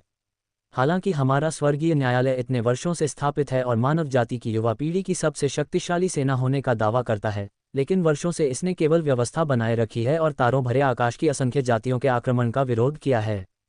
कुछ सच्चे देव राजा स्तर के प्रतिभाशाली लोग मारे गए हैं। अब एक बड़ा हंगामा खड़ा करने का समय आ गया है। मुझे आशा है कि आप मुझे निराश नहीं करेंगे। अर्जुन ने उनकी ओर गौर से देखा। उनकी श्रद्धापूर्ण निगाहों के नीचे वह प्रकाश की एक किरण में परिवर्तित हो गया और उस स्थान से गायब हो गया। वर्तमान स्वर्गीय दरबार अपने चरमोत्कर्ष पर था। हालांकि युद्ध दुर्ग में पूर्व प्रतिभाओं द्वारा छोड़ी गई कई विशाल सेनाएं थीं, उनमें से सबसे शक्तिशाली रमेश के नेतृत्व वाला स्वर्गीय दरबार था। मानव जाति के आंतरिक संघर्षों में उसने बलपूर्वक एक आकाश गढ़ लिया था। उसका वर्तमान अधिकार क्षेत्र कम से कम 30 तारामंडलों तक फैला हुआ था, जो अत्यंत विशाल था। विशेष रूप से कुछ तारामंडल साधना के संसाधन उत्पन्न करते थे, इतने कि स्वर्गीय न्यायालय के कई प्रतिभाशाली लोग उनसे बहुत प्रेम करते थे, यहाँ तक कि उन्होंने एकांत साधना के लिए एक के बाद एक इमारतें बनवाईं। और सबसे अधिक संसाधन संपन्न तारा प्रणालियों में से एक, जो लगातार विभिन्न स्वर्गीय सामग्रियों और सांसारिक खजानों का उत्पादन कर रही थी, रमेश ने बलपूर्वक उस पर कब्जा करने के बाद उसे स्वर्गीय महल नाम दिया। उसके भीतर वास्तव में अर्जुन के लिए विशेष रूप से निर्मित एक विशाल महल था। हालांकि उस पट्टिका पर केवल 3 अक्षर स्वर्गीय महल हॉल लिखे थे, लेकिन उसके चारों ओर अंकित प्राचीन मुहरलिपि किसी विश्वसनीयता की आभा बिखेर रही थी। एक क्षण के लिए अर्जुन मुस्कुराया। वह जानता था कि यह वज्रदेव पूज्य की पहल थी और बिना किसी हिचकिचाहट के उसने स्वर्गिक महल में प्रवेश किया।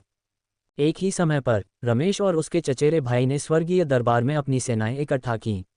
उनमें से कई 5वीं दिव्य शक्ति क्षेत्र से ऊपर के अस्तित्व थे और वे सभी बैंगनी थंडर कबीले के अधिकार क्षेत्र में घुस गए, उनकी प्रतिभाओं का शिकार करने की तैयारी में।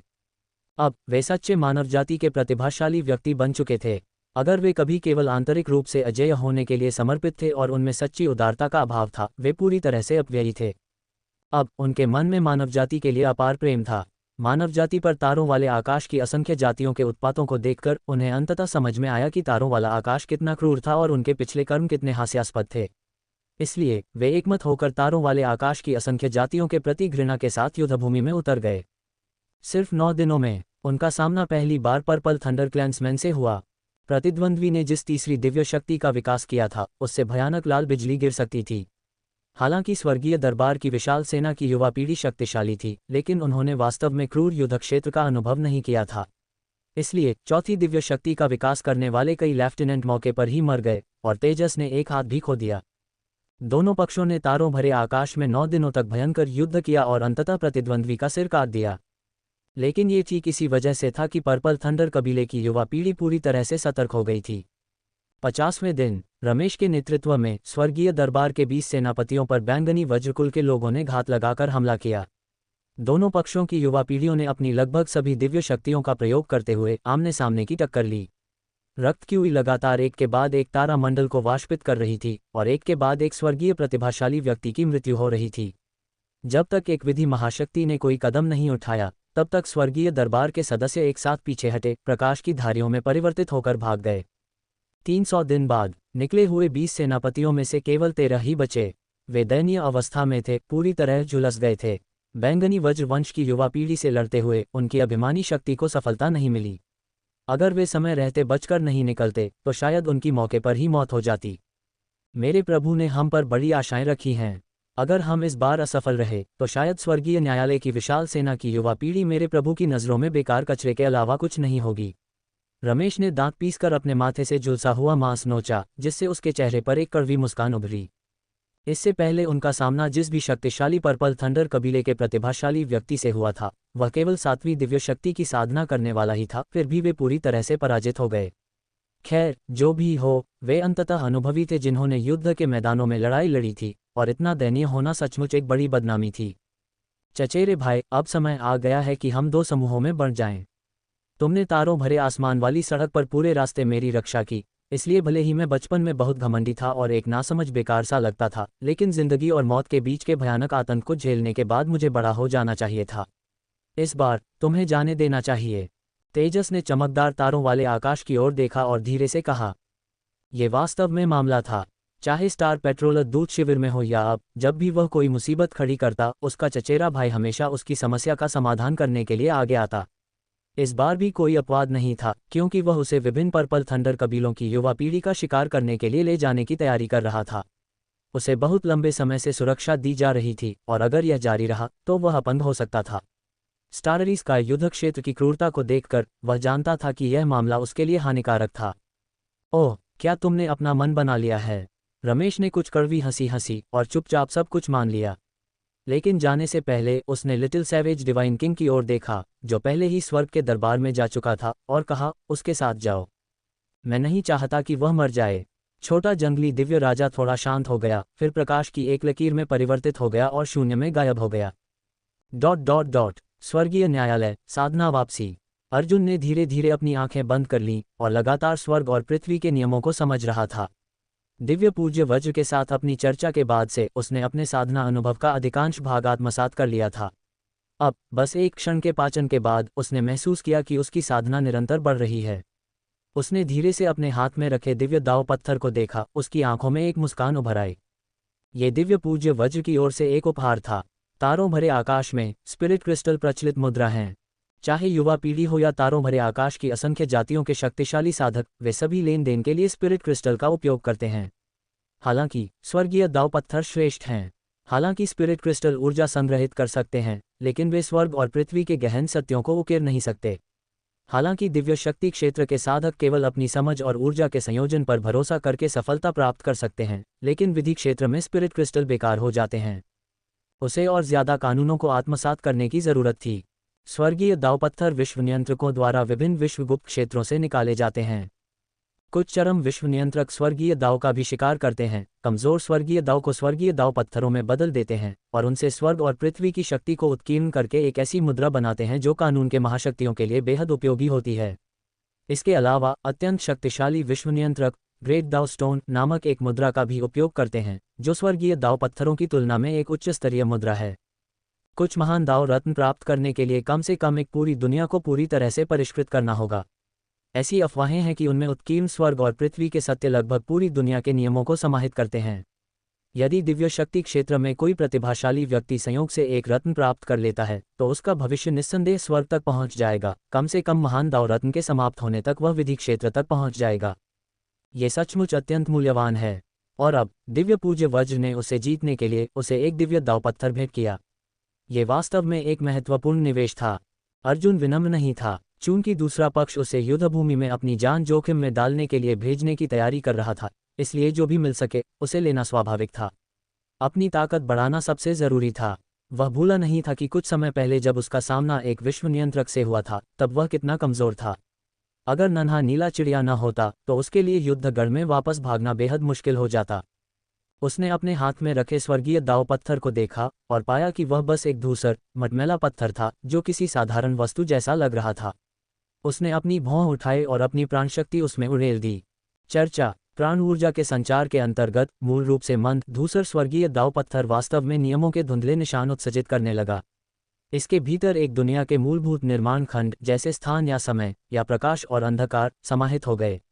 विभिन्न नियमों ने इसे भर दिया, जिससे यह अत्यंत अराजक हो गया, और इसमें स्वर्गीय दाव शक्ति का एक अंश भी था, जो नियमों और स्वर्गीय दाव पत्थर के बीच संबंध को निरंतर बनाए रखता था।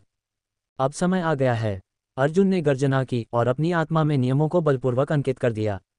वह निरंतर अपने भीतर विभिन्न गहन विधियों को समझ रहा था। दिव्य दाव रत्न एक अत्यंत मूल्यवान अस्तित्व था। हालांकि उसमें भयानक शक्ति और अद्भुत नियम थे, फिर भी उसे अधिकतम 3 बार ही सक्रिय किया जा सकता था, उसके बाद वह पूरी तरह से बेकार हो जाता था। दूसरे शब्दों में, उसके पास नियमों को समझने के केवल 3 अवसर थे। अगर वह उन्हें नहीं पकड़ता तो उसे भारी नुकसान होता। इसलिए जब कानूनों को समझने के लिए स्वर्गीय दाव पत्थर का उपयोग किया जाता है, उसकी आंखों में बैंगनी सुनहरी रोशनी दिखाई दी और उसके शरीर से अंतहीन सुनहरा कोहरा निकला, मानो एक भव्य व्यूह बना रहा हो, जो लगातार कानून के छापों को अपने भीतर समाहित कर रहा हो। और दिन रात दृढ़ता के साथ उनकी खेती धीरे धीरे बढ़ती गई। अंततः वह कानून क्षेत्र की पहली बाधा तक पहुंच गया। लेकिन सौभाग्य से उस समय तक स्वर्गीय दाव पत्थर का प्रकाश अभी तक लुप्त नहीं हुआ था। उसके होठों पर मुस्कान आ गई। 5 लाख गुना साधना प्रवर्धन के साथ उसने अपने भीतर के नियमों को उन्मत्ततापूर्वक परिष्कृत किया। अंततः उन्होंने बलपूर्वक इस अड़चन को तोड़ दिया। कानून क्षेत्र द्वितीय परत संपन्न। उसका शरीर लगातार गुनगुना रहा था, उसे लग रहा था कि उसके द्वारा एकत्रित किए गए नियम और भी सघन हो गए हैं। ये देखकर कि स्वर्गीय दाव पत्थर अभी भी चमक रहा था और उसमें कोई कमी नहीं दिख रही थी, वह एक ही झटके में दूसरे क्षेत्र को भेदने के लिए तैयार हो गया। हालांकि उसने कभी यह उम्मीद नहीं की थी कि मूल रूप से बेहद शांत स्वर्गीय दानव संत शरीर इस समय एक अजीब सी आभा बिखेरेगा और साथ ही स्वर्गीय दाव शरीर भी प्रतिक्रिया कर रहा होगा। क्या चल रहा है? अर्जुन ने हल्की सी भौहें चढ़ाईं, ये जानने की कोशिश कर ही रहा था कि उसके शरीर में क्या समस्या आ रही है। तभी उसे अचानक 9 स्वर्गों के खजाने की घंटी से एक शक्ति का उभार महसूस हुआ। उसकी विस्मय भरी निगाहों के सामने उसका पूरा अस्तित्व जहां वह खड़ा था वहां से गायब हो गया था, एक दूसरी दुनिया में प्रवेश कर गया था। बच्चे, तुम इतनी जल्दी आगे निकल गए। कितनी अद्भुत प्रतिभा है। न केवल उसके पास स्वर्गीय दानव संत शरीर है, बल्कि उसने स्वर्गीय दाव शरीर का भी पोषण किया है। मैं इसे जितनी बार भी देखूं, हमेशा स्तब्ध रह जाता हूं। अगर ऐसा कोई व्यक्ति मेरी दुनिया में पैदा होता तो मैं बिजली के झटके से उसे एक ही झटके में मार डालता। चांग हेवनली दाव ने एक आकृति को प्रकट होते देखा और तुरंत एक ठंडी मुस्कान प्रकट की। ओह, क्या वह पहले ही धर्म क्षेत्र की दूसरी परत को तोड़ चुका है? धर्म क्षेत्र में 9 परतें होती हैं और प्रत्येक परत एक नया स्वर्ग है। कुछ प्राणी 30,000 वर्षों तक संघर्ष करते हैं, फिर भी एक भी परत को नहीं तोड़ पाते। वह कब से साधना कर रहा है और अचानक कैसे फिर से टूट गया? कैसा राक्षस है? दिव्य स्वर्गीय दाव आश्चर्यचकित था, आश्चर्य में चिल्लाना बंद करने में असमर्थ था। कौन कुछ और कहता है? पिछली बार उसने स्कारलेट सन को हराया था। ये बच्चा असाधारण है। अगर वह नहीं मरा तो हमारे लिए अपनी अपनी दुनिया में लौटना मुश्किल हो जाएगा। स्कारलेट सन बेकार है, इतने छोटे से आदमी से हार गया। कम से कम 1 लाख साल तक हम तुम्हारा मजाक उड़ाएंगे। तुम सचमुच स्वर्गीय दाव के लिए कलंक हो। दूसरा पक्ष तो कानून के दायरे में बस एक इंसान है। तुम उसे अपने सिर से मार सकते थे, है ना? तुम कैसे हार गए? ये सच है। स्वर्गीय दाव हजारों नियम इकट्ठा करते हैं और सृजन की शक्ति रखते हैं। हालांकि कुछ सीमाएं हैं जिनके तहत हमें प्रतिद्वंद्वी के समान स्तर पर लड़ना होता है, फिर भी स्वर्गीय दाव अंततः ऐसी चीज नहीं है जिससे कोई इंसान मुकाबला कर सके। फिर भी तुम हार गए। लाल सूर्य स्वर्गीय दाव के लिए पूरी तरह से एक अपमान है। अल्पविराम। अपने साथियों के ताने सुनकर चांग स्वर्गीय दाव तुरंत चिंतित हो गए। लेकिन वह सचमुच हार चुके थे, इसलिए उनका खंडन नहीं कर सकते थे। ज्यादा से ज्यादा वह बस आह भरकर और लगातार बुदबुदाकर कह पाए, तुम लोग इतने शक्तिशाली हो तो अर्जुन को चुनौती क्यों नहीं देते? तुम मुझे स्वर्गीय दाव का अपमान कहते रहते हो, लेकिन अगर तुम में हिम्मत होती तो तुम इस बारे में यूं ही बात नहीं करते। जैसे ही ये शब्द बोले गए, विभिन्न स्वर्गीय दाव चुप हो गए। वे सभी उस आकृति की ओर देखने लगे जो उनके सामने प्रकट हुई थी। वरिष्ठ जनों, आप में से कौन मुझे चुनौती देना चाहता है? अगर मैं गलत नहीं हूं तो अब से जब भी मैं आगे बढ़ूंगा मुझे तुम सीनियर से लड़ना पड़ेगा, है ना? अर्जुन ने थोड़ी सी हैरानी के बाद खुद को संभाला। उसने बड़े बड़े तूफान और लहरें देखी थी, इसलिए वह ज्यादा घबराया नहीं। इसके अलावा उसके दिल में खुशी का एक एहसास भी था। अब जबकि वह आखिरकार आगे बढ़ चुका था और अभी तक अपनी शक्ति पर पूरी तरह से काबू नहीं पा सका था, उसे सचमुच किसी ऐसे की जरूरत थी जो उसका प्रतिद्वंदी हो। इतना शांत, तुम युवा बदमाश, तुम्हें अपनी जगह नहीं पता। दिव्य स्वर्गीय दाव ये दृश्य देखकर ठंडी सांस ली और बर्फ के एक प्रेत में बदल गए। लेकिन चांग स्वर्गीय दाव के विपरीत दिव्य स्वर्गीय दाव पूरी तरह से मानव रूप धारण कर लिया था। वह एक सिंहासन पर विराजमान एक महारानी थी, जिनका शरीर दुबला पतला था, एक अद्वितीय दबंग आभा थी, और उनकी चांदी जैसी आंखें धीरे धीरे उनकी ओर देख रही थीं, और एक मधुर घंटी जैसी हंसी निकल रही थी। चूंकि आप इतने घमंडी हैं, तो मुझे आपका घमंड कम करने में क्या हर्ज है? बच्चा, आओ और मर जाओ। 9 स्वर्ग खजाना घंटी, जहां स्वर्गीय दाव अभिसरित होता है। अर्जुन की नजरें थोड़ी सिकुड़ गईं। उसे लगा जैसे शून्य में एक अत्यंत महान महारानी प्रकट हो रही हैं। हालांकि वह केवल शून्य में बैठी थी, फिर भी अनायास ही उनसे सभी चीजों को नीचे देखने का एक आभामंडल निकल रहा था। हर हरकत के साथ एक अनंत आदिम आभामंडल था। हालांकि उनका चेहरा अत्यंत सुंदर था, फिर भी वह एक अद्वितीय क्रूर पशु जैसी लग रही थी जो उन्हें ठंडी निगाहों से घूर रही थी। उनकी अंबर जैसी आंखें चांदी जैसी सफेद थीं, मानो किसी भी भावना से रहित हों। हालांकि उनकी आभा लगातार कम होती जा रही थी, अंततः धर्म क्षेत्र के दूसरे चरण तक पहुंचकर फिर भी इसने उनके शरीर को थोड़ा अनियंत्रित रूप से कांपने पर मजबूर कर दिया। एक इंसान के रूप में, हालांकि उसने तारामंडल पार किया था, वह अंततः हाड़ मांस का बना था, एक रक्त संबंधी व्यक्ति था, स्वर्गीय दाव द्वारा पोषित एक प्राणी। हालांकि उसने अपनी अजेय भावना को विकसित किया था, लेकिन अब उसे सभी चीज़ों को नीची नज़र से देखते हुए देखकर उसका हृदय व्याकुल हो उठा, लेकिन वह यहीं तक सीमित था। उसका विशाल मन व्यर्थ विकसित नहीं हुआ था। अजेयता में विश्वास रखने वाले व्यक्ति के रूप में भले ही वह एक महान विश्व की स्वर्गीय दाव ही क्यों न हो, उसे फिर भी कोई भय नहीं हुआ। वह अपने ही स्तर के लोगों के बीच खुद को अजेय मानता था। अगर वह विधि लोक में होता तो चाहे उसका प्रतिद्वंद्वी कोई भी हो, यहाँ तक कि एक परम स्वर्गीय दाव भी, उसे पूरा विश्वास था कि वह उन्हें हरा सकता है। अब जब उसने अपनी विधियां प्रकट कर दी थीं, तो स्वाभाविक रूप से उसे भी डर नहीं लगा। उसकी सर्वोच्च गहन तकनीक मूल अमर प्रभु प्रकट हुई और उसके शरीर पर अचानक आसुरी ऊर्जा का एक विस्फोट हुआ, जिसकी जगह स्वर्गीय दाव ध्वनियों की लहरें आ गईं। उसकी आंखें बैंगनी सुनहरी हो गईं और जैसे ही उसने एक कदम बढ़ाया, उसके पीछे हजारों स्वर्गीय सैनिक और स्वर्गीय सेनापति एक साथ दहाड़ते हुए लगातार आगे की ओर चिल्ला रहे थे। दिलचस्प बात है छोटे दोस्त, अगर तुम हार गए तो तुम्हें मुझे छोड़ देना होगा। अगर मैं हार गया तो मैं अपनी हार स्वीकार कर लूंगा और तुम मेरे अंदर के नियमों को जब्त कर सकते हो। हान जुवान स्वर्गीय दाव मंत्रमुग्ध होकर मुस्कुराए, उसकी चांदी जैसी आंखों में चंचलता झलक रही थी। हालांकि उसका आभामंडल विधि क्षेत्र के दूसरे चरण पर ही था, फिर भी उसके एक कदम से शून्य लगातार कांप उठा। उपस्थित 300 स्वर्गीय दाव में वह भले ही सबसे शक्तिशाली न हो, लेकिन वह शीर्ष 30 में शुमार हो सकती थी। अतीत में उसने एक से ज्यादा उच्च विश्व नियंत्रकों का वध किया था और उसकी अपनी शक्ति अत्यंत दुर्जेय कही जा सकती थी। एक उच्च और शक्तिशाली स्वर्गीय दाव होने के नाते उसे विश्वास नहीं था कि वह असफल होगी। जहां तक चियांग हेवनली दाव की हार का सवाल है, आम धारणा के अनुसार एक स्वर्गीय दाव को समान रैंक के एक सामान्य हार मास के शरीर से लड़ते हुए हारना नहीं चाहिए। हो सकता है कि प्रतिद्वंद्वी सचमुच कमजोर हो या उनकी शक्ति 1 लाख साल पहले कमजोर हो गई हो, जिससे उन्हें अपने ही नियमों की अधूरी समझ हो और इस तरह उन्हें एक इंसान के हाथों करारी हार का सामना करना पड़ा। ध्यान दिए बगैर स्वर्गीय दाव का अपना आत्मविश्वास था। हालांकि वे आमतौर पर ज्यादा भावनाएं नहीं दिखाते थे, लेकिन अब जब कोई उन्हें चुनौती देने का इरादा रखता था तो भावनाओं का उभार आना लाजमी था। दोनों पक्षों के बीच कोई अनावश्यक शब्दबाण नहीं चला। जब उनकी आभा चरम पर पहुंच गई, वे अचानक हवा में ही भिड़ गए। दरार, हजारों बिजलियां चमक उठीं। अर्जुन ने स्वर्ग और पृथ्वी के नियमों को नियंत्रित किया और उससे एक सघन स्वर्गीय दाव आभा निकली। इस समय वह एक मानवरूपी स्वर्गीय दाव की तरह स्वर्ग और पृथ्वी पर छा रहा था, जबकि उसका स्वर्गीय दानव शरीर लगातार गर्जना कर रहा था। मानो कोई दानव देवता आदिम वन से निकलकर अपने शरीर को लगातार मजबूत बनाकर एक कठोर अवस्था में पहुंच रहा हो। इतना ही नहीं, उसने कुछ समय पहले ही चियांग स्वर्गीय दाव से गहन अंतर्दृष्टि प्राप्त की थी और अब स्वाभाविक रूप से उसके कई नियम उसके पास थे।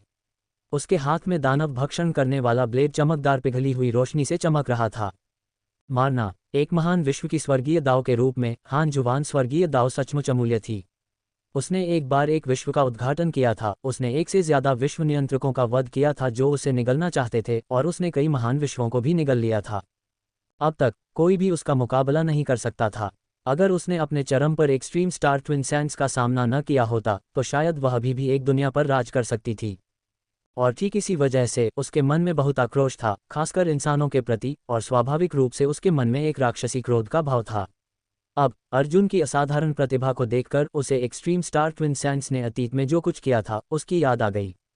उसके क्रोध में दुनिया अंतहीन बर्फ और हिम में बदल गई और बर्फ के क्रिस्टल के एक के बाद एक भाले उभर आए, जो देवराजा स्तर के कानून के महाशक्तियों को भी नष्ट करने में सक्षम थे।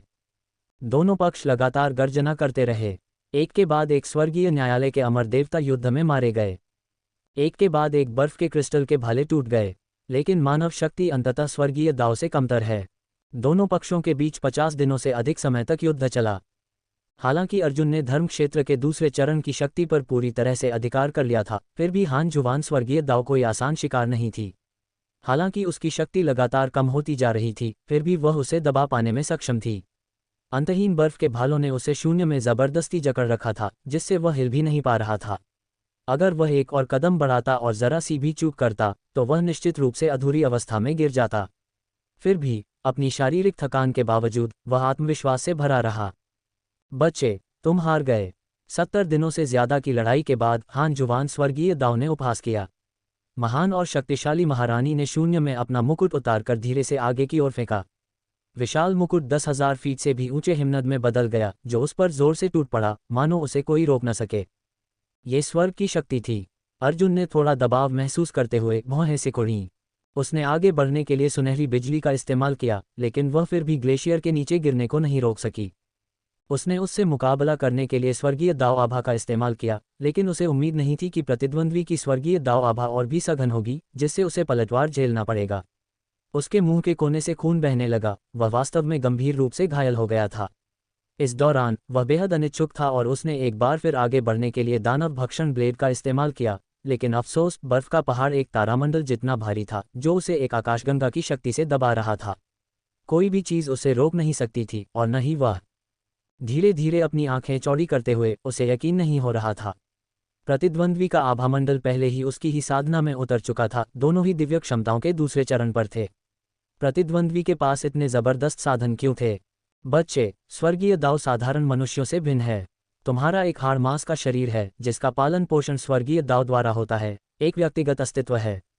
स्वर्गीय दाव संसारों का निर्माण करता है, एक विचार से संसारों को नष्ट कर देता है, सभी चीजों को नीचा देखता है, खरबों वर्षों से ऊपर विद्यमान है और अनंत काल का अवतार है। तुम मुझसे कैसे लड़ सकते हो? हान जुवान हेवनली दाव ने एक व्यंग्यात्मक भाव प्रकट किया, अभी भी उतनी ही ठंडी और घमंडी। उसका लाल ड्रैगन चोगा उसके अति सुंदर और कसे हुए शरीर को और भी निखार रहा था। जब वह बोल रही थी, अर्जुन को लगा कि बर्फ का पहाड़ लगातार नीचे की ओर दबाव डाल रहा है। सामने बर्फ के क्रिस्टल के भाले लगातार प्रकट होकर उसे रोक रहे थे। अंततः उसके हृदय में एक तात्कालिकता का भाव जागृत हुआ। ये देखकर कि वास्तव में कोई और रास्ता नहीं है, उसने जरा भी संकोच नहीं किया। उसके शरीर के नियम एकाकार हो गए और अतीत में उसने जो दिव्य क्षमताएं विकसित की थीं, वे उसके शरीर पर प्रकट हो गईं। उसने विशाल हिम्मत को अपने कंधों पर उठा लिया और उसकी आंखों में सूर्य और चंद्रमा निरंतर घूमते रहे, बैंगनी सुनहरे प्रकाश से संसार प्रकाशित हो रहा था।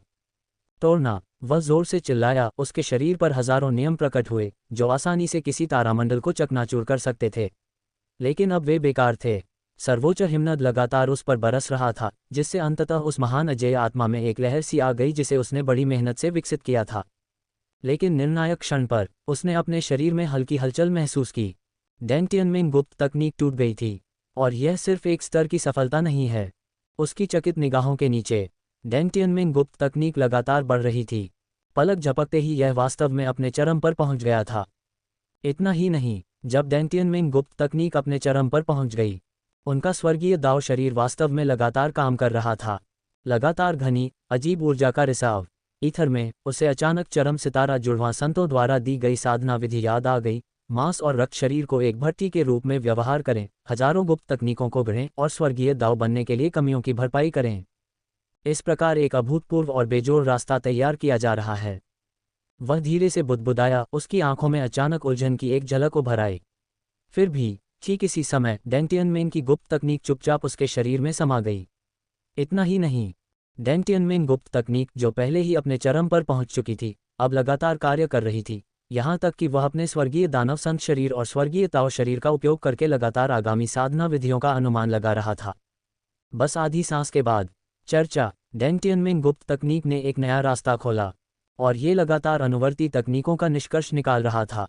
ये कहा जा सकता है, जब तक वह मर न जाए, उसके भीतर की साधना पद्धतियां और नियम निरंतर आगे बढ़ते रहेंगे, जब तक वे इस दुनिया के शिखर पर नहीं पहुंच गए। ...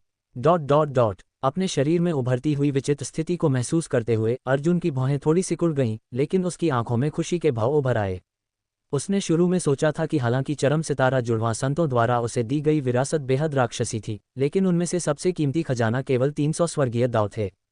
लेकिन अब तो मामला इससे भी अधिक प्रतीत होता है। अब तक उसे अंततः ये पता चल गया था कि लिटिल ब्लू फिंच ने 9 हेवंस ट्रेजर बेल में एक्सट्रीम स्टार ट्विन सेंस की साधना तकनीक क्यों रखी थी। ये खतरे का सामना करने पर अवचेतन रूप से इसे सक्रिय करने के अलावा और कुछ नहीं था। जीवन और मृत्यु के कगार पर प्राप्त अनुभव अत्यंत गहन होता है। संकट के क्षण में एक्सट्रीम स्टार ट्विन सेंस की साधना तकनीक का अचानक बोध उसके हृदय में एक गहरी छाप छोड़ जाएगा, जिसे वह जीवन भर नहीं भूल पाएगा, जो निश्चित रूप से उसकी भविष्य की साधना के लिए लाभदायक होगा। विशेष रूप से स्वर्गीय दानव संत शरीर स्वर्गीय दाव शरीर के साथ मिलकर हजारों नियमों से निरंतर विभिन्न साधना विधियों का आविष्कार कर रहा था। इस समय उसके पास सृजन शक्ति भी थी, लेकिन अफसोस वह अंततः महान विश्व स्वर्गीय दाव के सामने कुछ भी नहीं था। यह महसूस करते हुए कि उसके शरीर पर स्थित हिम्मत अत्यधिक भारी हो गया है, उसके बलपूर्वक सहारे के कारण उसकी प्राणशक्ति निरंतर रिस रही थी और उसका अत्यंत कठोर शरीर टूटने के कगार पर था। फिर भी वह घबराया नहीं, बल्कि उसके चेहरे पर एक मुस्कान की झलक दिखाई दी। विरासत की राक्षसी प्रकृति का एहसास होने के बाद उसने बिना किसी हिचकिचाहट के असंख्य नियमों वाले दाव शरीर की आभा को उसमें समाहित कर लिया और अपनी काया का उपयोग करके स्थिति को तोड़ने का एक तरीका निकालने की तैयारी करने लगा। चर्चा। लेकिन कौन जानता था, जब उसने असंख्य नियमों वाले ताव शरीर को एकीकृत किया तो शून्य लगातार कांप रहा था, मानो स्थिर रहने में असमर्थ हो, लगातार टूट रहा हो।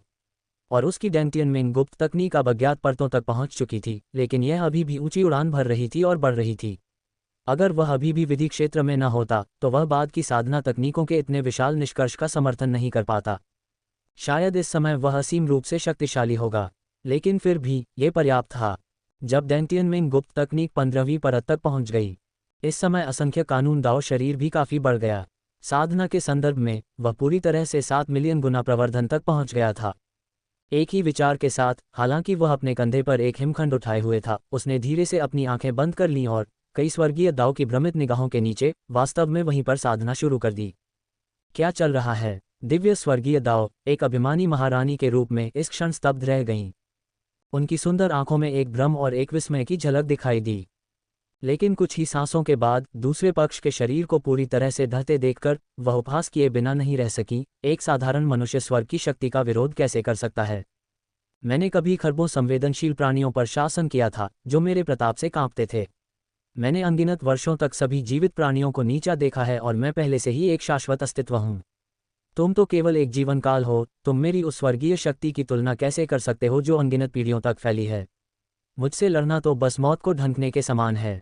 वह भावुक होकर आहें भर रही थी और उसकी आंखों में उत्साह साफ झलक रहा था।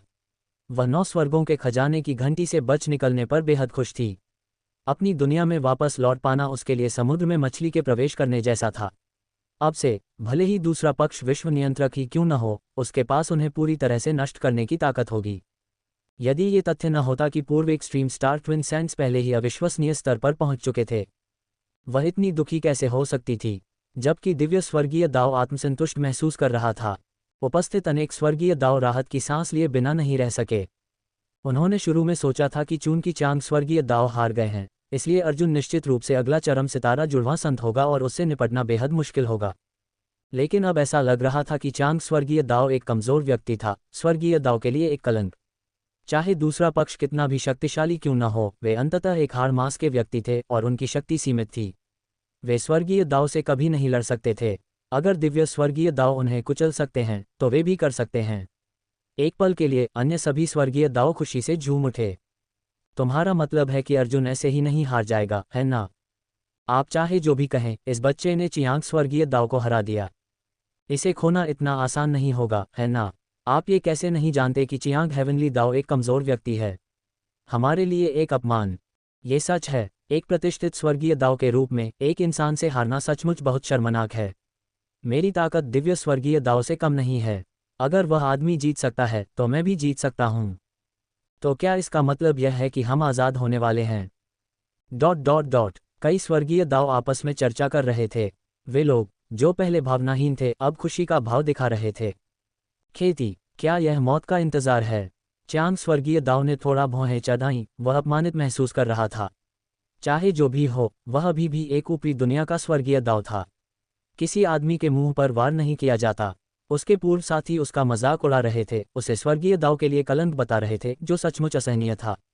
इस समय उसे सचमुच उम्मीद थी कि अर्जुन हारेगा नहीं।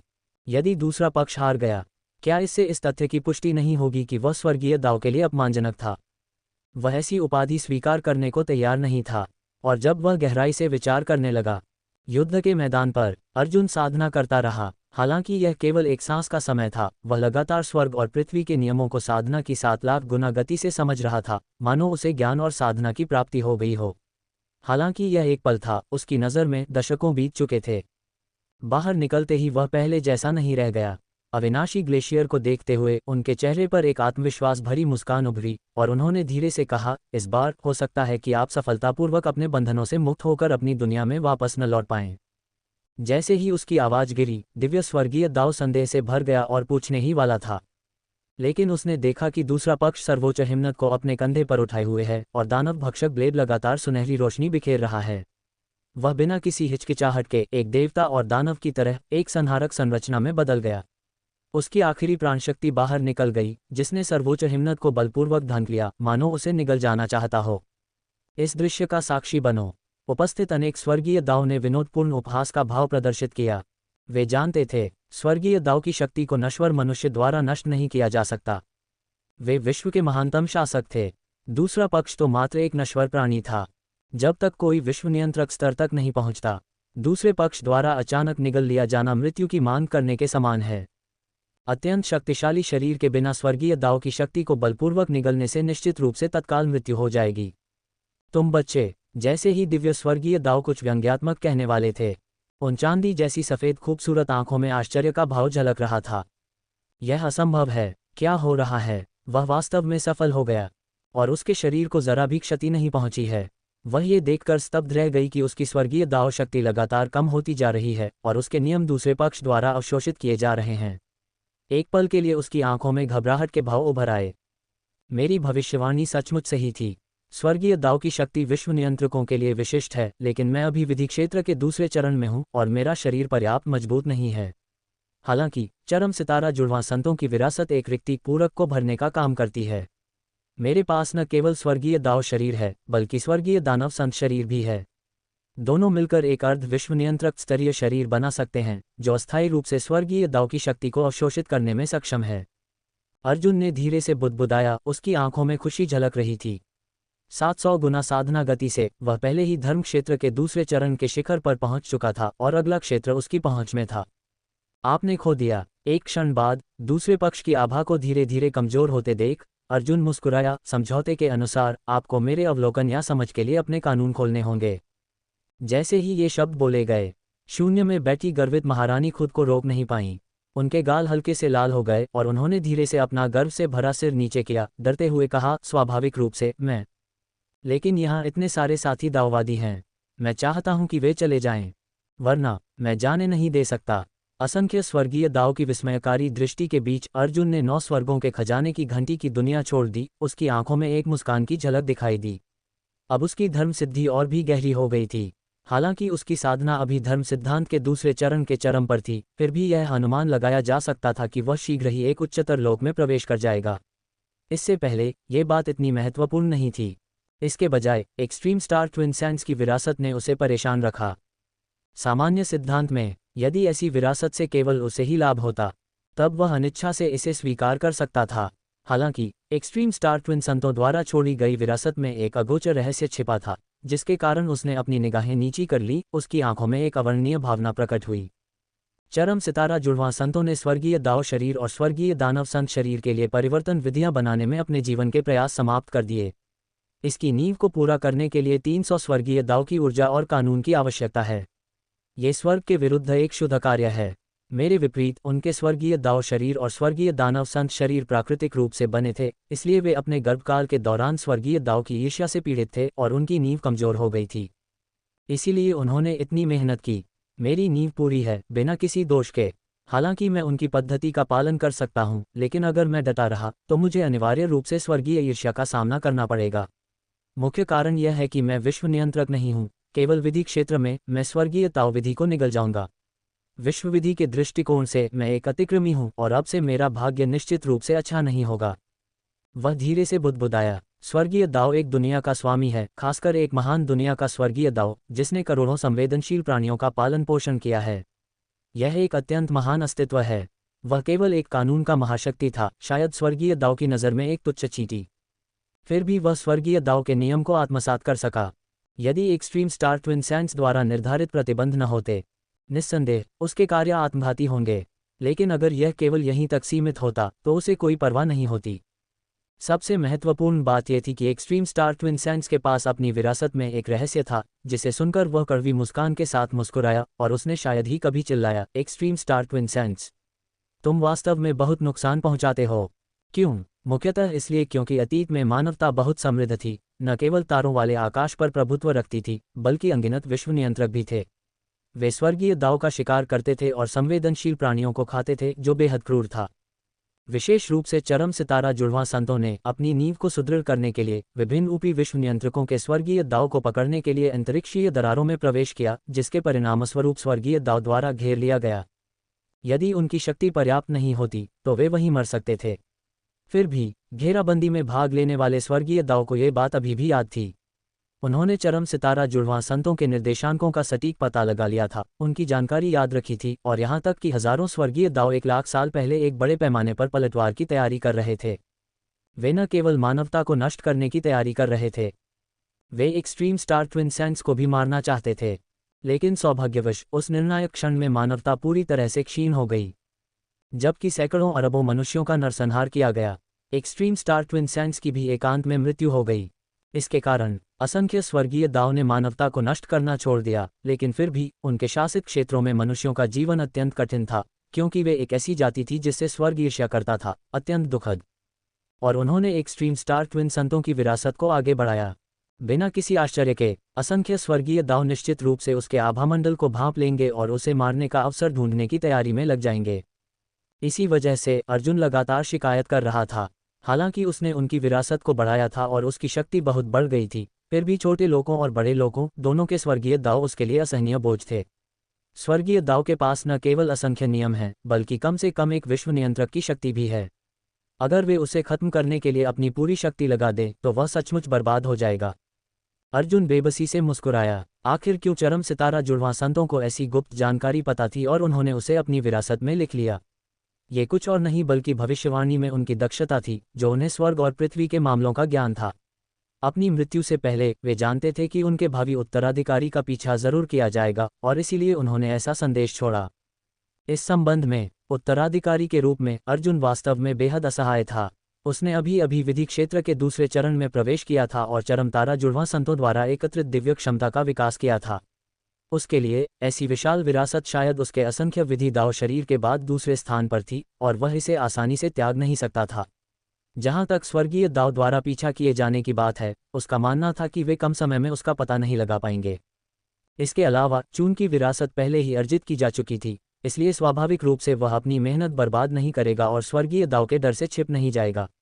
मानवता की एक युवा पीढ़ी होने के नाते उसे अपनी अजेयता पर विश्वास था। अगर दुनिया उसके खिलाफ हो जाए तो क्या होगा? वह अपनी ताकत से उसे तोड़ सकता था, और उसने एक से ज्यादा स्वर्गीय दाव को हराया था। यद्यपि उनकी वर्तमान शक्ति अभी भी कानून क्षेत्र से संबंधित थी, उनका मानना था कि वे जल्द ही विश्व नियंत्रक के स्तर तक पहुंचने में सक्षम हो जाएंगे। उसने धीरे से स्वर्गीय दाओची की सांस छोड़ी। उसकी नज़र थोड़ी झुकी हुई थी, और उसने देखा कि गुफा के बाहर एक के बाद एक सुनहरी तलवारें दिखाई दे रही थीं। ये युद्ध किले की संचार आध्यात्मिक कलाकृतियां थीं, जिनमें से प्रत्येक मानव स्वर्गीय प्रतिमान के पास गई थीं। किसी को अपनी तलाश करते देखकर उसने बिना किसी हिचकिचाहट के धीरे से हाथ बढ़ाकर एक तलवार ले ली। बस एक नज़र, और उसके मुंह के कोने पर एक मुस्कान उभर आई। श्रेया परी, कृपया अंदर आइए। संचार आध्यात्मिक कलाकृति की स्वामी श्रेया परी थीं। हालांकि उनकी चोटें पूरी तरह से गायब नहीं हुई थीं, लेकिन उनकी मुख्य छिपी हुई चोटें लगभग गायब हो चुकी थीं। अब उनका उनसे मिलना स्वाभाविक रूप से कृतज्ञता व्यक्त करने के लिए था। और निश्चित रूप से जैसे ही उसके शब्द निकले, स्वर्गीय महल के बाहर का नरसंहार धीरे धीरे गायब हो गया, और एक दिव्य युवती शान से प्रकट हुई। उसके सुंदर चेहरे पर एक मुस्कान की झलक दिखाई दी। उसका आमतौर पर ठंडा और अहंकारी व्यवहार बहुत पहले ही गायब हो चुका था, उसकी जगह कृतज्ञता का एक स्पर्श आ गया था। यह उपपत्नी स्वर्गीय न्यायालय के प्रभु को धन्यवाद देती है कि उन्होंने उसे रास्ते में बचाया। यदि आप न होते तो यह उपपत्नी बहुत पहले ही बिना किसी दफन स्थान के मर चुकी होती। श्रेया परी ने थोड़ा झुककर प्रणाम किया। हालांकि उसके शब्दों में गहरा आभार व्यक्त था, शायद उसकी साधना पद्धति के कारण, फिर भी उसका व्यवहार बेहद ठंडा रहा। उसके मुंह के कोने पर एक अहंकारी मुस्कान उभर आई, और उसकी दीप्तिमान त्वचा एक कोमल प्रकाश से दमक उठी। ऐसे धन्यवाद की कोई ज़रूरत नहीं है। आप और मैं दोनों ही मानव स्वर्गीय आदर्शों से संबंधित हैं। एक दूसरे की मदद करना स्वाभाविक है। मैं मानवता की युवा पीढ़ी को यूं ही मरते हुए नहीं देख सकता। जो लोग तारों वाले आकाश की असंख्य जातियों का शिकार करते हैं, उनमें भविष्य में मानवता की रक्षा करने की क्षमता होती है। इसके अलावा आपके और मेरे बीच कोई संघर्ष नहीं है, इसलिए आपको बचाना स्वाभाविक है। अर्जुन ने विनम्रता और कोमलता से कहा। दूसरे पक्ष का इतिहास बहुत अच्छा था। जहां तक उसे पता था, हाल ही में सफलतापूर्वक जागृत होने के बाद उसने स्वर्गीय दरबार की विशाल सेना को बहुत उदारता से बहुत सारे संसाधन दिए थे। हालांकि स्वर्गीय न्यायालय के स्वामी इतने विनम्र हैं, फिर भी जीवन रक्षक अनुग्रह को नज़रअंदाज नहीं किया जा सकता। मेरे पुरखे आपको एक स्वर्गीय दानव कृपाण हृदय देने की तैयारी कर रहे हैं। हे स्वर्गीय न्यायालय के स्वामी, कृपया इसे स्वीकार करें। अन्यथा मुझे आपका जीवन रक्षक अनुग्रह चुकाना पड़ेगा, जिसे संभालना तब मुश्किल होगा। श्रेया परी ने धीमे स्वर में सावधानी से कहा, क्योंकि उसे डर था कि अर्जुन ऐसा उपहार स्वीकार नहीं करेगा। इस उपपत्नी की साधना पद्धति उसे सांसारिक दुनिया से दूर रखती है और वह व्यक्तिगत उपकारों में नहीं उलझ सकती। हे देवराज, मेरे लिए भी इसे स्वीकार क्यों नहीं करते? ओह स्वर्गीय दानव कृपाण दिल, क्या ये तारों भरे आकाश की असंख्य जातियों में से वह जाति है जो ऐसी कृपाण युक्ति लेकर पैदा हुई है जो सब कुछ काट सकती है? अर्जुन ने थोड़ा सोचा, धीरे से उसके हाथ से स्वर्गीय राक्षसी कृपाण का हृदय लेते हुए उसकी आंखों में आश्चर्य का भाव दिखाई दिया। स्वर्गीय न्यायालय के स्वामी विवेकशील हैं। यह एक स्वर्गीय दानव कृपाण हृदय है जिसे एक स्वर्गीय दानव पूज्य स्वामी ने अपनी साधना के दौरान उच्च विश्व नियंत्रक के शिखर पर रूपांतरित किया था। इसमें निहित कृपाण अभिप्राय एक आकाशगंगा को चीरने के लिए पर्याप्त है। स्वर्गीय न्यायालय के स्वामी कृपाण क्यूई की साधना करते हैं, इसलिए यह वस्तु आपके लिए लाभदायक हो सकती है। श्रेया परी ने धीरे से कहा, उसकी खूबसूरत आंखें चमक रही थीं। युद्ध दुर्ग स्वर्गीय न्यायालय के अधिकार क्षेत्र के अंतर्गत एक क्षेत्र। अर्जुन की नज़रें थोड़ी सिकुड़ गईं। उसने कभी सोचा भी नहीं था कि श्रेया परी उसे इतना बड़ा वरदान देंगी। हालांकि मानव प्रतिभाएं अनमोल थीं, लेकिन तारों वाले आकाश में स्वर्गीय दानव जाति अविश्वसनीय रूप से दुर्जेय थी। समान स्तर के युद्धों में मानव शक्तियां भी उनका मुकाबला नहीं कर सकती थीं। यहाँ तक कि तारों वाले आकाश की असंख्य जातियां भी उनसे मुकाबला करने की हिम्मत नहीं कर सकती थीं। जन्म से ही उनके शरीर में कृपाण की एक झलक मौजूद थी। हजारों वर्षों के बाद अगर कृपाण की यह प्रवृत्ति सुप्त रही तो सब ठीक था, लेकिन एक बार जब ये प्रकट हो गई तो विशाल तारों वाली नदी अनिवार्य रूप से नष्ट हो जाएगी और अनगिनत जीव नष्ट हो जाएंगे। हालांकि ऐसी जाति मानवता के प्रति कोई बड़ी दुश्मनी नहीं रखती थी, फिर भी वे मनुष्यों से, खासकर उनसे जो कृपाण आधारित दिव्य शक्तियों का अभ्यास करते थे, गहरी घृणा करती थी। वे देखते ही मार डालते थे, कोई दया नहीं दिखाते थे। अतीत में मानव शक्तियों ने वास्तव में उनके खिलाफ एक अभियान शुरू किया था, लेकिन अप्रत्याशित रूप से एक विश्व नियंत्रक को स्वर्गीय दानव जाति के 9वें स्तर पर एक कानून शक्ति द्वारा मौके पर ही मार दिया गया था। एक कृपाण के प्रहार से 9 स्वर्ग टूट गए। तब से मानवता ने स्वर्गीय दानव जाति के खिलाफ युद्ध करने का साहस नहीं किया। ऐसी जाति तारों भरे आकाश में अजेय विचरण करती थी और कोई भी उनका विरोध करने में सक्षम नहीं था। हालांकि उनके द्वारा पोषित स्वर्गीय दानव कृपाण हृदय स्वर्ग और पृथ्वी का सर्वोच्च खजाना था। इसमें हजारों वर्षों से विकसित कृपाण क्यू की एक किरण समाहित थी। चाहे वह तारों भरे आकाश की असंख्य जातियों में से एक हो या कृपाण तकनीकों का अभ्यास करने वाला कोई मानव, जिसने भी इसे प्राप्त किया, उसकी शक्ति असीम रूप से बढ़ती, उसकी कृपाण तकनीकें अत्यधिक गहन होती और यहाँ तक कि उसे विश्व नियंत्रक पद तक पहुँचने का भी अवसर मिलता। और यह एक बहुत ही कीमती स्वर्गीय दानव कृपाण दिल था। श्रेया परी ने तो उसे यह इतनी आसानी से दे दिया था। ये सचमुच आश्चर्यजनक था। विशाल तारों भरे आकाश में ऐसी अच्छी चीज संभवतः प्रकट नहीं हो सकती। अर्जुन की भौहें थोड़ी सिकुड़ गईं। उसकी हरकतों से यही लग रहा था कि वह उससे कुछ चाहती थी। वह मुफ्त के खाने में यकीन नहीं रखता था। उसने तुरंत अपने सामने खड़ी श्रेया परी की तरफ देखा और धीरे से कहा, कोई स्वर्गीय दानव कृपाण हृदय जो विश्व नियंत्रक स्तर तक पहुंचने में मदद कर सके, हजारों सालों से इंसानों में नहीं आया। कितना खजाना है, विश्व नियंत्रक भी आज भी इसकी लालसा रखते हैं। अगर यह मेरे हाथ में है तो कुछ लोग लालच में इसे हथियाने की कोशिश कर सकते हैं। मैं तो बस एक कानून का महाशक्ति हूँ। हालांकि मैंने कई देवराजा स्तर की तारों भरी आकाश की असंख्य जातियों का सफाया किया है, फिर भी मेरे लिए इस स्वर्गीय दानव कृपाण हृदय का होना काफी नहीं होना चाहिए, है ना? उसने जो कहा वह बिल्कुल सच था। ये खजाना उन मानव शक्तियों के लिए बेहद कीमती था जो कृपाण तकनीकें सीखते थे, खासकर इसलिए क्योंकि इसका पूर्व स्वामी एक विश्व नियंत्रक था। इसके भीतर पोषित कृपाण का इरादा अविश्वसनीय रूप से विशाल होना चाहिए, संभवतः उसे विश्व नियंत्रक के पद तक पहुंचने में भी मदद करता होगा। हालांकि वह आज मानवता में सबसे शक्तिशाली प्रतिभाशाली व्यक्ति था, लेकिन उसका व्यक्तिगत मूल्य निश्चित रूप से इस स्वर्गीय दानव कृपाण हृदय जितना महान नहीं था। उसकी हरकतें वाकई हैरान करने वाली थीं। ये सुनकर श्रेया परी ने धीरे से अपना सुंदर चेहरा नीचे किया और शर्माते हुए फुसफुसाई, स्वर्ग के भगवान वास्तव में आज मानवता के नंबर 1 प्रतिभाशाली व्यक्ति हैं। चाहे रणनीति में हो या शक्ति में, आप विशाल तारों वाले आकाश में एक आदर्श हैं। आप सही हैं, मेरी जान बचाना, मेरा जीवन ही इतना मूल्यवान नहीं है। लेकिन यह वस्तु वास्तव में मेरे संप्रदाय के एक बुजुर्ग ने आपको दी थी। यह न केवल आपकी जीवन रक्षक दयालुता का बदला चुकाने के लिए है, बल्कि आपके लिए एक सगाई का उपहार भी है। जैसे ही उसकी आवाज गिर गई, श्रेया परी ने तुरंत अपनी सुंदर आंखें बंद कर लीं और कुछ नहीं कहा। सगाई का उपहार? अर्जुन को कुछ गड़बड़ लगी। श्रेया परी का इतिहास बहुत ही दुर्जेय था। ऐसी अफवाहें थीं कि उसके संप्रदाय का अस्तित्व एक विश्व नियंत्रक से भी परे है, जिसकी शक्ति बहुत अधिक थी और मनुष्यों के बीच उसका अत्यंत उच्च स्थान था। क्या अब वह उससे अपने परिवार में विवाह करने के लिए कह रही थी? उसने अपने हाथ में स्वर्गीय दानव कृपाण के हृदय को देखा, एक पल सोचा और फिर धीरे से उसे वापस रख दिया। शांत दृष्टि से उसने कहा, अगर श्रेया परी और उसके पीछे के बुजुर्ग लोग चाहते हैं कि मैं उसके परिवार में शादी करूं तो ये बिल्कुल अनुचित है। मैं उस महिला से कभी नहीं मिला, नहीं मैं उसके स्वभाव या रूप रंग को जानता हूं। ऐसे किसी से जल्दबाजी में शादी करना बहुत बड़ा ढोंग होगा। मुझे सम्मानपूर्वक मना करना चाहिए। उसका स्वर अत्यंत दृढ़ था। तारों भरे आकाश में यात्रा करते हुए और लगातार ऊंचे लोकों तक पहुंचते हुए उसका उद्देश्य अपनी मौसी को ढूंढना था। वह बीच रास्ते में किसी और से शादी कैसे कर सकता था? उसकी नज़र में ये निस्संदेह उसकी चाची के साथ विश्वासघात होगा। आप इस व्यक्ति से मिल चुके हैं, स्वर्गीय न्यायालय के स्वामी। आप न केवल उससे मिले हैं बल्कि एक बार आपने उसका हाथ भी थामा है। श्रेया परी ने थोड़ा सोचा, फिर अचानक अपने होंठ काट लिए। इस ठंडी और अभिमानी स्वर्गीय देवी की आंखों में अचानक आंसू आ गए। उसने दृढ़ता से कहा, आपने उसकी जान बचाई। इन शब्दों पर अर्जुन ने अविश्वास से उसकी ओर देखा और आश्चर्य से बोला, श्रेया फेरी, आप जिस व्यक्ति की बात कर रही हैं वह आप स्वयं हैं।